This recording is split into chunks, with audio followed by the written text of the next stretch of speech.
ಯೋऽन्तಃಪ್ರವಿಶ್ಯ ಮಮ ವಾಚಮಿಮಾಂ ಪ್ರಸುಪ್ತಾಂ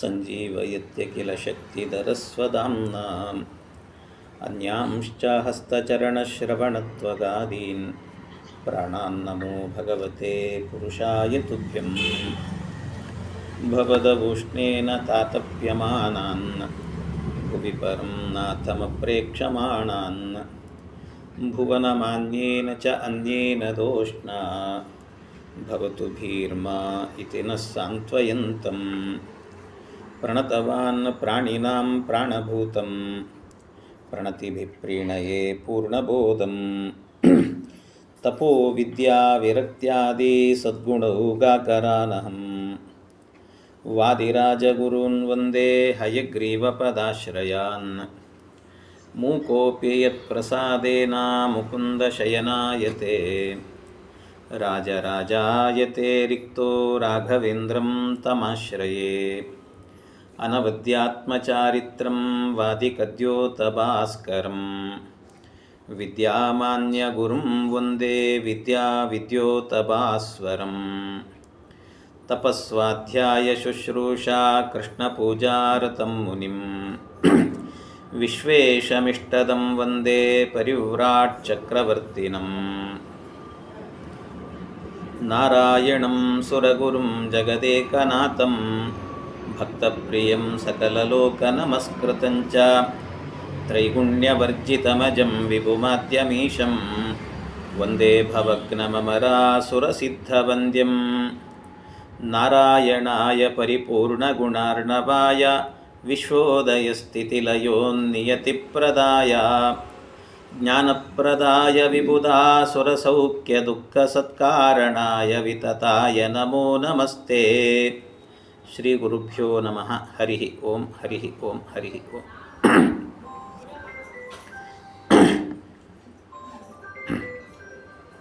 ದೃಷ್ಟ್ವಾ ಪಿತಾಂ ಪ್ರಿಯಾಂ ಭಾರ್ಯಾಂ ಸೂತಪುತ್ರೇಣ ತಾಡಿತಾಂ ನೈವ ಚಕ್ಷುಭಿರೇ ವೀರಾಃ ಕಿಮಕುರ್ವತ ತಂ ಪ್ರತಿ.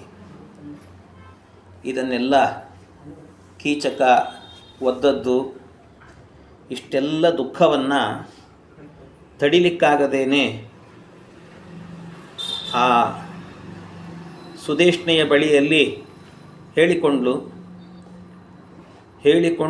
ತಾನೇ ಹೇಳಿದ್ಲು, ಇನ್ನು 2 ದಿವಸಕ್ಕೆ ನಿನ್ನ ತಮ್ಮ ಉಳಿಯೋದಿಲ್ಲ, ಈಗಲೇ ಅವನಿಗೆ ಬದುಕಿರುವಾಗಲೇ ಏನು ಶ್ರಾದ್ದ ಮಾಡಬೇಕೋ ಮಾಡಿಬಿಡು ಅಂತ ಇಷ್ಟೆಲ್ಲ ಹೇಳಿದ್ಲು. ತೇಷಾಂ ಅತಿಬಲೋ ಜ್ಯೇಷ್ಠ ಕೀಚಕಃ ಸರ್ವಜಿತ್ ಪ್ರಭೋ. ಈ ಕೀಚಕನ ತಂಗಿನೇ ಇವಳು ಸುದೇಷ್ಣೆ. ಅವಳ ಹತ್ರ ಹೇಳಿ ಎಲ್ಲ ಆದಮೇಲೆ, ಆದರೆ ದ್ರೌಪದಿ ದೇವಿಯರು ಮಾತ್ರ ಶಾಪ ಕೊಡಲಿಕ್ಕೆ ಹೋಗಲಿಲ್ಲ. ಯಾಕೆಂದರೆ ಅಕಸ್ಮಾತ್ ಶಾಪ ಕೊಟ್ಟರೆ ಆಗ ತನ್ನ ತಪಸ್ಸು ಎನ್ನುವಂಥದ್ದು ಹಾಳಾಗತ್ತೆ ಅಂತ ದ್ರೌಪದೀನ ಶಶಾಪೈನಾಂ ಯಸ್ಮಾತ್ತದ್ ಗದತ ಶೃಣು. ಯಾಕೆಂದರೆ ಕ್ಷಮ ಅನ್ನುವಂಥದ್ದು ಇದೆಯಲ್ವ, ಬಹಳ ದೊಡ್ಡ ಗುಣ ಇದು ಅಂತ ಕ್ಷಮೆಯ ಬಗ್ಗೆ, ಕ್ಷಮಾ ಧರ್ಮ, ಕ್ಷಮಾ ದಾನಂ, ಯಜ್ಞ ಕ್ಷಮಾ ಯಶಃ. ಈ ಕ್ಷಮ ಅನ್ನುವಂಥದ್ದು ಅದೇ ದಾನ, ಅದೇ ಧರ್ಮ. ಕ್ಷಮಾ ಸತ್ಯಂ, ಕ್ಷಮಾಶೀಲಂ, ಕ್ಷಮಾ ಸತ್ಯಮಿತಿ ಶ್ರುತಿ ಅಂತ ವೇದ ಹೇಳುತ್ತದಂತೆ ಈ ರೀತಿಯಲ್ಲಿ. ಹಾಗಾಗಿ ಕ್ಷಮೆ ಎನ್ನುವಂಥದ್ದು ದೊಡ್ಡ ಗುಣ ಇದು ಅಂತ ಹೇಳುತ್ತಾರೆ. ಆಗ ಏಕಾಂತದಲ್ಲಿ ರಾತ್ರಿ ಇಷ್ಟನ್ನು ಹೇಳಿ ಆ ಸೈರಂಧ್ರಿ ಹೊರಟೋಗ್ತಾಳೆ. ಸೈರಂಧ್ರಿ ಹೋದ ಮೇಲೆ ಸೀದಾ ಹೋದದ್ದು ಎಲ್ಲಿಗೆ ಅಂದರೆ ಸ್ವಲ್ಪ ರಾತ್ರಿ ಆಗಲಿ ಅಂತ ಕಾಯ್ತಾ ಇತ್ತು. ರಾತ್ರಿ ಆಗಲಿ ಅಂತ ಕಾಯ್ತಾ ಸೀದಾ ಹೋದದ್ದು ಎಲ್ಲಿಗೆ ಅಂದರೆ ಭೀಮ ಇದ್ದಂಥ ಅಡಿಗೆ ಮನೆಗೆ ಹೋದಂತೆ. ಭೀಮ ದ್ರೌಪದಿ ಬರ್ತಾಳೆ ಅಂತ ಗೊತ್ತಿದ್ದೇನೆ ಅಡಿಗೆ ಮನೆ ಬಾಗಿಲು ಹಾಕಿರಲಿಲ್ಲ, ತೆಗೆದಿಟ್ಟೇ ಮಲಗಿದ್ನಂತ. ಕೃಷ್ಣ ರಾತ್ರೌ ಭೀಮ ಸಕಾಶಮೇತ್ಯ ಹಂತುಂ ಪಾಪಂ ಕೀಚಕಂ ಪ್ರೈರಯತ್ತಂ ಭೀಮಸ್ಯ ಬುದ್ಧ್ಯಾ ನಿಶಿಸಾ ಕೀಚಕಂಚ ಜಗಾದಗಂತುಂ ಶೂನ್ಯಗೃಹಂ ಸಚಾಗಾತ್. ಮಧ್ವಾಚಾರ್ಯ ಹೇಳುತ್ತಾರೆ, ಸಂಕ್ಷೇಪವಾಗಿ ಹೇಳಿದ್ದಾರೆ. ಮಹಾಭಾರತ ಇನ್ನೂ ವಿಸ್ತಾರವಾಗಿ ಹೇಳುತ್ತದೆ. ಹೋದ್ಲಂತೆ. ಹೋದ ಕೂಡಲೇ ಒಳಗಡೆಯಿಂದ ಉಸಿರಾಟದ ಧ್ವನಿ ಕೇಳುತ್ತಿತ್ತಂತೆ. ಒಳ್ಳೆ ನಿದ್ದೆಯಲ್ಲಿದ್ದ ಭೀಮ ಸಾವೈ ಮಹಾನಸಂ ಪ್ರಾಪ್ಯ ಭೀಮಸೇನಂ ಶುಚಿಸ್ಮಿತ ಉಪಾಸರ್ಪತ ಪಾಂಚಾಲಿ ವಾಶಿತೇವ ಮಹಾಗಜಂ. ಹೇಗೆ ಒಂದು ಹೆಣ್ಣಾನೆ ಗಂಡಾನೆಯನ್ನು ಹೋಗಿ ಗಟ್ಟಿಯಾಗಿ ಆಲಿಂಗನೆ ಮಾಡುತ್ತದೋ ಆ ರೀತಿಯಲ್ಲಿ ಮೈಯನ್ನು ಉಜ್ಜಿಕೊಳ್ಳುವಂತೆ ಹೋಗಿ ಭೀಮಸೇನನನ್ನು ಗಟ್ಟಿಯಾಗಿ ಆಲಿಂಗನೆ ಮಾಡಿ ಪಾದದ ಹತ್ತಿರಕ್ಕೆ ಬಂದು ಆ ಕಾಲನ್ನು ಹಿಡ್ಕೊಂಡು ಗಳಗಳ ಅಳ್ಳಿಕ್ಕೆ ಶುರು ಮಾಡಿದ್ಲಂತೆ. ಸೈರಂಧ್ರಿ ಅಳ್ತಾ ಇದ್ದಂತೇನೆ ಇದ್ದಕ್ಕಿದ್ದಾಗೆ ಎದ್ದು ನೋಡಿದರು ಭೀಮಸೇನ ದೇವರು. ವಲಲ ಹೇಳ್ತಾನೆ, ಪರಿಸ್ಪೃಶ್ಯ ಚ ಪಾಣಿಭ್ಯಾಂ ಪತಿಂ ಸುಪ್ತ ಸುಬೋಧಯತ್ ಶ್ರೀರಿವಾನ್ಯ ಮಹೋತ್ಸಾಹಂ ಸುಪ್ತಂ ವಿಷ್ಣು ನಿವಾರಣವೇ. ಯಾವ ರೀತಿ ಲಕ್ಷ್ಮೀದೇವಿ ಭಗವಂತನನ್ನು ಎಬ್ಬಿಸ್ತಾಳೋ ಹಾಗೆ ಎಬ್ಬಿಸಿದ್ಲಂತೆ. ಪರಮಾತ್ಮನನ್ನು ಎಬ್ಬಿಸಿದಂತೆ ಭಗವಂತನು ಹಾಗೆ. ಪರಮಾತ್ಮ ಮಲಗಿರ್ತಾನೆ, ಮಲಗಿದಾಗ ಒಂದೊಂದು ದೃಷ್ಟಾಂತ ಕೊಡೋದು. ಆ ದೃಷ್ಟಾಂತ ಎಷ್ಟು ಚಂದ ಅಂದರೆ, ಪರಮಾತ್ಮ ಮಲಗಿದಾಗ ಲಕ್ಷ್ಮೀದೇವಿ ಎಬ್ಬಿಸ್ತಾಳಂತೆ. ಅದನ್ನೇ ಜಗನ್ನಾಥದಾಸರು ಹೇಳುವಂಥದ್ದು. ಮಲಗಿ ಪರಮಾದರದಿ ಪಾಡಲು ಕುಳಿತು ಕೇಳುವ. ಭಗವಂತನನ್ನು ಮಲಗಿ ಪರಮಾದರದಿ ಪಾಡಲು ಇವಳು ಹಾಡು ಹೇಳ್ತಾಳಂತೆ. ಹಾಡು ಹೇಳಿದಾಗ ಭಗವಂತ ಸಂತೋಷದಿಂದ ಹೇಳ್ತಾನಂತೆ, ಕುಳಿತು ಕೇಳುವ ಅಂತ. ಅದಷ್ಟೇ ಅಲ್ಲ, ಅಲ್ಲಿ ಲಕ್ಷ್ಮೀದೇವಿ ಹೇಳಿದ್ಲು ಹಾಡು ಅಂತಿಲ್ಲ. ಅಲ್ಲಿ ಮಲಗಿ ಪರಮಾದರದಿ ಲಕ್ಷ್ಮೀದೇವಿ ಮಲಗಿ ಹೇಳಿದ್ಲು ಅಂತ ಅರ್ಥ ಮಾಡಬೇಕಷ್ಟೆ. ಮಲಗಿ ಪರಮಾದರದಿ ಪಾಡಲು ಕುಳಿತು ಕೇಳುವ ಅಂತ. ಅದಕ್ಕೆ ಲಕ್ಷ್ಮೀದೇವಿ ಹೇಳಿದ್ಲು ಅನ್ನೋದನ್ನು ಕೂಡ ದಾಸರು ಹೇಳಿದ್ದಾರಲ್ಲಿ. ಹೇಗೆ ಅಂತಂದರೆ, ಮಲಗಿ ಪರಮಾದರದಿ ಅನ್ನೋದನ್ನು ಬಿಡಿಸುವಾಗ ಪದಚ್ಛೇದ ಬೇರೆ ಮಾಡಬೇಕಂತೆ. ಹೇಗೆ? ಮಲಗಿ ಪರಮಾದರದಿ ಅಲ್ಲ, ಮತ್ತೇನು ಮಲಗಿಪ, ಅಲ್ಲಿಗೆ ನಿಲ್ಲಿಸ್ಕೊಳ್ಬೇಕು. ಮಲಗಿಪ ಅಂದರೆ ಮಲಗಿರುವಂಥ ಭಗವಂತನನ್ನು ಮುಂದಿರೋದೇನು ರಮಾ ಆದರದಿ ಪಾಡಲು. ಮಲಗಿ ಪರಮಾದರದಿ ಎನ್ನುವಲ್ಲಿ ಮಲಗಿಪ ಅಂತ ಈ ಕಡೆಗೆ ಸೇರಿಸಿಕೊಂಡ್ರೆ ಉಳಿದದ್ದೆಷ್ಟು ರಮಾ ಆದರದಿ ಪಾಡಲು ಅಂತ. ಹಾಗಾಗಿ ರಮಾದೇವಿ ಆದರದಿಂದ ಹಾಡು ಹೇಳಿದಾಗ ಕುಳಿತು ಕೇಳುವ. ಭಗವಂತ ಎದ್ದು ಕೂತ್ಕೊಂಡು ಕೇಳ್ತಾನಂತೆ, ಶ್ರವಣ ಮಾಡುತ್ತಾನಂತೆ ಪರಮಾತ್ಮ. ಹಾಗೆ ಭಗವಂತ ಮಾಡುವಂತೆ ಶ್ರೀರಿವಾನ್ಯ ಮಹೋತ್ಸಾಹಂ ಸುಪ್ತಂ ವಿಷ್ಣು ವಿಹಾರಣವೇ. ಭಗವಂತನನ್ನು ಎಬ್ಬಿಸಿದಂತೆ ಪರಮಾತ್ಮನನ್ನು ಕೂಡ ಈ ಭೀಮಸೇನ ದೇವರನ್ನು ಎಬ್ಬಿಸಿದಂತೆ. ಎಬ್ಬಿಸಿದ ಕೂಡಲೇ ನೋಡ್ತಾರೆ ಭೀಮಸೇನ ದೇವರು ನೋಡುವಾಗ ಆಗ ಮೊದಲು ಮಾಡಿದ್ದೇನು ಅಂದರೆ, ಅಳತಾ ಒಂದು ಸರ್ತಿ ತನ್ನ ಕೈಯನ್ನು ತೋರಿಸಿದ್ಲಂತೆ. ಪ್ರತಿನಿತ್ಯವೂ ಕೂಡ ಈ ಸುದೇಶ್ನೆಗೋಸ್ಕರವಾಗಿ ಗಂಧವನ್ನು ತೇದು ನನ್ನ ಕೈ ನೋಡಿ ಹೇಗಾಗಿದೆ ಅಂತ ತೋರಿಸಿದ್ಲಂತೆ. ಯಾವತ್ತೂ ಕೂಡ ಬಾವಿ ನೀರನ್ನೇ ಸೇದದೇ ಇದ್ದಂಥ ಹುಡುಗಿ, ಕೋಮಲವಾದಂಥ ಕೈಗಳಿರುವಂಥ ಹುಡುಗಿ ಒಂದು ಸರ್ತಿ 10 ದಿವಸ ನಿರಂತರವಾಗಿ ದಿನಕ್ಕೊಂದು 1000 ಕೊಡ ಅಂತ ಸೇದಿಬಿಟ್ರೆ ಆ ಕೈ ಗತಿ ಏನಾಗಿರ್ತದೆ ಹೇಳ್ರಿ. ಆ ರೀತಿಯಲ್ಲಿ ಕೈಯೆಲ್ಲ ಗಾಯ ಆಗೋಗಿತ್ತಂತೆ. ಅದನ್ನು ನೋಡಿದ ಭೀಮ ನೋಡಿ ಒಂದು ಸರ್ತಿ ಆ ಕೈಯಿಂದ ತನ್ನ ಮೈಯನ್ನು ಒರೆಸಿಕೊಂಡಂತೆ. ನನ್ನ ಮೈ ಮುಟ್ಟು ನಿನಗೊಂದು ಹಿತ ಆಗತ್ತೆ ಅಂತ ಆ ಕೈಯಿಂದ ಮೈಯನ್ನು ಒರೆಸಿಕೊಂಡಂತೆ. ನನ್ನನ್ನು ದಾಸಿಯಂತೆ ದುಡಿಸಿಕೊಳ್ತಾ ಇದ್ದಾರೆ ಅಂತ ಅನ್ನೋದನ್ನು ತೋರಿಸಿದ್ಲು. ಇಷ್ಟನ್ನು ತೋರಿಸ್ತಾ ಇರುವಾಗ ಭೀಮಸೇನ ದೇವರು ನೋಡಿ ಅವ್ರಿಗೂ ಬೇಜಾರನ್ನಿಸಿ ಒಂದು ಸರ್ತಿ ಕಣ್ಣೀರು ಹಾಕಿಬಿಟ್ರಂತೆ ಭೀಮಸೇನ ದೇವರು. ನಿಮಗೆ ಇಡೀ ಮಹಾಭಾರತದಲ್ಲೇ ಭೀಮ ಕಣ್ಣೀರು ಹಾಕಿದ ಪ್ರಸಂಗ ಅನ್ನೋದು ಎಲ್ಲೆಲ್ಲೂ ಸಿಗೋದಿಲ್ಲ, ಇಲ್ಲಿ ಮಾತ್ರ ಸಿಗೋದು. ಇದನ್ನು ನೋಡಿ, ಎಲ್ಲ ದ್ರೌಪದಿ ನಮ್ಮ ಜೊತೆಗೆ ಬಂದು ನಿನಗೆ ಎಷ್ಟು ಕಷ್ಟ ಆಗ್ತಾ ಇದೆಯಲ್ಲ ನನ್ನಿಂದ, ಅಂದರೆ ನಮ್ಮ ಅಣ್ಣ ತಮ್ಮಂದಿರಿಂದ ಎಷ್ಟು ಕಷ್ಟ ಅನುಭವಿಸ್ತಾ ಇದ್ದೀಯಲ್ಲ ನೀನು ಅಂತ ಭಾಳ ದುಃಖದಿಂದ ಒಂದು ಸರ್ತಿ ಕಣ್ಣೀರು ಹಾಕಿಬಿಟ್ರಂತೆ ಭೀಮಸೇನ ದೇವರು. ಅಷ್ಟು ಹಾಕಿ ಆಗ ಸಮಾಧಾನವನ್ನು ಮಾಡಿದರು. ಆಗ ದ್ರೌಪದಿ ದೇವಿಯರು ಹೇಳುತ್ತಾರೆ, ದೃಪದಸ್ಯ ಸುತಾಚಾಹಂ ದೃಷ್ಟದ್ಯುಮ್ನಸ್ಯ ಚಾನುಜ ಅಗ್ನಿಕುಂಡಾತ್ ಸಮುದ್ಭೂತ ನೋರ್ವ್ಯಾಂ ಜಾತು ಚರಾಮಿಗೋ. ನಾನು ಈ ಭೂಮಿಯಲ್ಲಿ ಹುಟ್ಟಿದವಳಲ್ಲ, ಅಗ್ನಿಕುಂಡದಿಂದ ಹುಟ್ಟಿದವಳು ನಾನು, ದೃಪದನ ಮಗಳು ನಾನು, ನನ್ನ ಅಣ್ಣ ದೃಷ್ಟದ್ಯುಮ್ನ ಇಂತಹ ಒಳ್ಳೆ ಪೂಜ್ಯರಾದವರಲ್ಲಿ ಅವರ ವಂಶದಲ್ಲಿ ಬಂದವಳು ನಾನು. ಇವತ್ತು ನನ್ನ ಸ್ಥಿತಿ ಯಾವ ಸ್ಥಿತಿಗೆ ಬಂದಿದೆ? ಇವತ್ತು ನನ್ನ ಈ ದೇಹವನ್ನು ಕೀಚಕಂ ಚೇನ್ನ ಹನ್ಯಾಸ್ತಂ, ನನ್ನ ದೇಹವನ್ನು ಕೀಚಕ ಅವನ ಪಾದದಿಂದ ಘಾತ ಮಾಡಿದ್ದಾನೆ. ಇಂಥ ಕೀಚಕ ಇನ್ನೂ ಬದುಕಿದ್ದಾನೆ ಅಂದರೆ ನನಗೆ ಉಸಿರಾಡಲಿಕ್ಕೆ ಮನಸ್ಸಾಗ್ತಾ ಇಲ್ಲ. ಆದ್ದರಿಂದ ನಿನ್ನನ್ನು ಕೇಳಿಕೊಳ್ಳುತ್ತೇನೆ, ಕೀಚಕಂ ಚೇನ್ನ ಹನ್ಯಾಸ್ತಂ ಗ್ರೀವಾಂ ಬದ್ವಾ ಜಲೇ ಮ್ರಿಯ. ನಾನು ಇವತ್ತೇ ಹೇಳ್ತಾ ಇದ್ದೇನೆ, ಒಂದು ವೇಳೆ ನೀನೇನಾದರೂ ಈ ಕೀಚಕನನ್ನು ಸಂಹಾರ ಮಾಡಲಿಲ್ಲ ಅಂತಾದರೆ ನನ್ನ ಕುತ್ತಿಗೆಗೆ ಬಟ್ಟೆಯನ್ನು ಕಟ್ಟಿಕೊಂಡು ನಾನು ನದಿಗೆ ಬಿದ್ದು ಸಾಯ್ತೇನೆ ಅಂತ, ನೀರಿಗೆ ಬಿದ್ದು ಸಾಯ್ತೇನೆ ನಾನು ಅಂತ ಹೇಳಿದ್ಲು. ಅಥವಾ ವಿಷಮಾಲೋಡ್ಯ ಪಾಸ್ಯಾಮಿ, ಅಥವಾ ವಿಷವನ್ನು ಕಲಿಸಿಕೊಂಡಾದರೂ ಕೂಡ ಕುಡಿದು ಬಿಡ್ತೇನಂತೆ, ನಾನು ಸಾಯ್ತೇನೆ ನಾನು. ಆದರೆ ಆ ಕೀಚಕ ಮಾತ್ರ ಬದುಕಿರಬಾರದು, ಅವನಿದ್ದ ಅಂದರೆ ನಾನು ಸಾಯ್ತೇನೆ ಅಂತ ಈ ರೀತಿಯಲ್ಲಿ ಆತ್ಮಾನಂ ನಾಶಯಿಷ್ಯಾಮಿ ವೃಕ್ಷಮಾರುಹ್ಯವಾಪತೆ, ನಾನು ಮೇಲೆ ಗಿಡದ ಮೇಲೆ ಹತ್ತಿ ಆದರೂ ಕೆಳಗೆ ಬಿದ್ದಾದರೂ ಸಾಯ್ತೇನೆ, ನೀರಿಗೆ ಬಿದ್ದಾದರೂ ಸಾಯ್ತೇನೆ, ವಿಷವನ್ನು ಕುಡಿದಾದರೂ ಸಾಯ್ತೇನೆ, ಅಂತೂ ಸಾಯೋದಂತೂ ನಿಶ್ಚಿತ ನಾನು ಅಂತ ಅನ್ನುವಂತೆ ಇಷ್ಟೆಲ್ಲ ಮಾತನಾಡುತ್ತಾ ಹೇಳ್ತಾಳೆ. ತಥೈವಚ ಶಿರಸ್ತಸ್ಯ ನಿಪಾತ್ಯ ಧರಣೀತಳೆ ಗಮನೇ ಪುರುಷವ್ಯಾಘ್ರ ಮರ್ದ ಪಾದೇನ ಪಾಂಡವ. ಅವಳ ಒಳಗಡೆ ನನ್ನನ್ನು ಒದ್ದಿದ್ದಾನೆ ಅನ್ನುವ ಸಿಟ್ಟು ಎಷ್ಟಿತ್ತು ಅನ್ನೋದಕ್ಕೆ ದ್ರೌಪದಿ ದೇವಿಯರಿಗೆ ಅವಳು ಹೇಳ್ತಾಳೆ, ಭೀಮ ನೀನು ಅವನನ್ನು ಹೊಡೆಯುವಾಗ ಹೇಗೆ ಹೊಡಿಬೇಕು ಅಂತಂದರೆ, ಒಂದು ಸರ್ತಿ ಅವನನ್ನು ನೀನು ಗುದ್ದಿದಾಗ ಕೆಳಗೆ ಬೀಳಬೇಕು, ಕೆಳಗೆ ಬಿದ್ದಾಗ ಒಂದು ಕುಂಬಳಕಾಯಿ ಕೆಳಗೆ ಇಟ್ಟಾಗ ಆನೆ ಬಂದು ತನ್ನ ಪಾದವನ್ನು ಇಟ್ಟರೆ ಆ ಕುಂಬಳಕಾಯಿ ಹೇಗೆ ಸೀಳಿ ಹೋಗ್ತದಲ್ಲ, ಹಾಗೆ ಅವನ ತಲೆಯ ಮೇಲೆ ನೀನು ಕಾಲಿಟ್ಟರೆ ಸೀಳಿ ಹೋಗಬೇಕು, ಅವನ ತಲೆ ಕಾಣಬಾರದು, ಆ ರೀತಿ ಮಾಡಬೇಕು ಅಂತ. ಗಮನೆ ಪುರುಷವ್ಯಾಘ್ರ ಮರ್ದ ಪಾದೇನ ಪಾಂಡವ, ನಿನ್ನ ಪಾದದಿಂದ ತುಳಿಯವನನ್ನು ಅಂತ ಹೇಳ್ತಾಳೆ. ನಚೇತ್ ಉದ್ಯಂತಂ ಆದಿತ್ಯಂ ಪ್ರಾತರುತ್ತಾಯ ಪಶ್ಯತಿ ಕೀಚಕಃ ಶರ್ವರೀಂ ಯುಷ್ಟಾಂ ನಾಹಂ ಜೀವಿತು ಮುತ್ಸಹೆ. ನಾಳೆ ಒಂದು ದಿವಸ, ನಾಡಿದ್ದು ಬೆಳಿಗ್ಗೆ ಆಯಿತು ಅಂದರೆ ಅವನು ಸೂರ್ಯೋದಯವನ್ನು ನೋಡಬಾರದು, ಅವನು ಸೂರ್ಯೋದಯ ನೋಡಿದರೆ ನಾನು ನೋಡೋದಿಲ್ಲ ಅಂತೇಳಿ, ಅದರಿಂದ ಅವನನ್ನು ಸಂಹಾರ ಮಾಡಬೇಕು, ಏನಾದರೂ ಮಾಡು ಅಂತ. ಭ್ರಾತರಂಚ ವಿಗರ್ಹಸ್ವ ಜ್ಯೇಷ್ಠಂ ದುದ್ಯೂರ್ತ ದೇವಿನಂ ಯಸ್ಯಾಸ್ಮಿ ಕರ್ಮಣ ಪ್ರಾಪ್ತ ದುಃಖಮೇತದ ಅನಂತಕಂ. ನನಗೆ ಒಂದು ಸಮಸ್ಯೆ ಏನು ಅಂದರೆ, ಭೀಮ ನಿನ್ನನ್ನು ಬಿಟ್ಟರೆ ನನ್ನನ್ನು ಯಾರಪ್ಪ ಅರ್ಥ ಮಾಡಿಕೊಳ್ತಾರೆ? ಯಾಕೆಂದರೆ ನಿನ್ನ ಅಣ್ಣಂದಿರು ತಮ್ಮಂದಿರು ಯಾರೂ ನನ್ನನ್ನು ಅರ್ಥ ಮಾಡಿಕೊಳ್ಳೋದಿಲ್ಲ. ನಿನ್ನ ಅಣ್ಣ ಇದ್ದಾನೆ, ಎಂಥವನು ಅಂತಂದರೆ ನಿನ್ನ ಅಣ್ಣ ಆ ವಿರಾಟರಾಜನ ಜೊತೆಗೆ ಕೂತ್ಕೊಂಡು ಧರ್ಮಶಾಸ್ತ್ರವನ್ನು ಹೇಳಿ ಧರ್ಮಶಾಸ್ತ್ರದ ಬಗ್ಗೆ ಅಪಹಾಸ್ಯವನ್ನು ಮಾಡಿ ರಾಜನನ್ನು ನಗಿಸ್ಲಿಕ್ಕೆ ಏನು ಬೇಕೋ ಅದಕ್ಕೆ ಧರ್ಮಶಾಸ್ತ್ರವನ್ನು ಉಪಯೋಗಿಸಿಕೊಳ್ಳುತ್ತಾ ಇದ್ದಾನೆ. ಈ ರೀತಿ ಅವನನ್ನು ನಗಿಸೋದರಲ್ಲಿ ಅವನ ಕಾಲಹರಣೆಯನ್ನು ಮಾಡುತ್ತಿದ್ದಾನೆ. ಅವನ ಎದುರಲ್ಲೇ ನನ್ನನ್ನು ಒದ್ದರೂ ಕೂಡ ಒಂದು ಮಾತನ್ನು ಕೂಡ ಆಡದೆ ನನಗೆ ಸಮಾಧಾನ ಹೇಳಿ ಕಳಿಸಿದ್ದಾನೆ.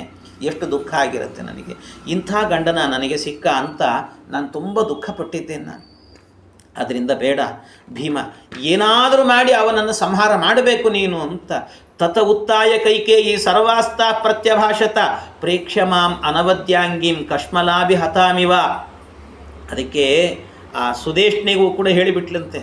ಸುದೇಶ್ನಿಗೆ ನಾನು ಹೇಳಿದ್ದೇನೆ, ಬರೀ ನನಗೆ ಈ ಕೀಚಕ ಒಬ್ಬನೇ ಅಲ್ಲ, ಅನೇಕರು ಹಿಂಸೆ ಕೊಟ್ಟಿದ್ದಾರೆ. ಹೇಳಬೇಕು ಅಂದರೆ ವಿರಾಟರಾಜನೂ ಒಂದು ಕಾಲದಲ್ಲಿ ನನ್ನನ್ನು ನೋಡಬೇಕು ಅಂತ ಅಂದುಕೊಂಡವನು, ಆದರೂ ನೋಡಲಿಕ್ಕಾಗಿಲ್ಲ. ಯಾಕೆ ಅಂದರೆ ಆ ಸುದೇಶ್ನಿಗೆ ನಾನು ಹೇಳಿದ್ದೆ, ಗಂಧರ್ವರು ನನ್ನ ಗಂಡಂದಿರಿದ್ದಾರೆ ಅಂತ ನಾನು ಹೇಳಿದ್ದೆ. ಅದನ್ನು ಹೇಳಿದ್ದರಿಂದ ಅದಕ್ಕೆ ಹೆದರಿಕೊಂಡು ವಿರಾಟನು ಕೂಡ ನನ್ನ ಕಡೆಗೆ ನೋಡದೆ ಓಡಾಡ್ತಾ ಇದ್ದಾನೆ.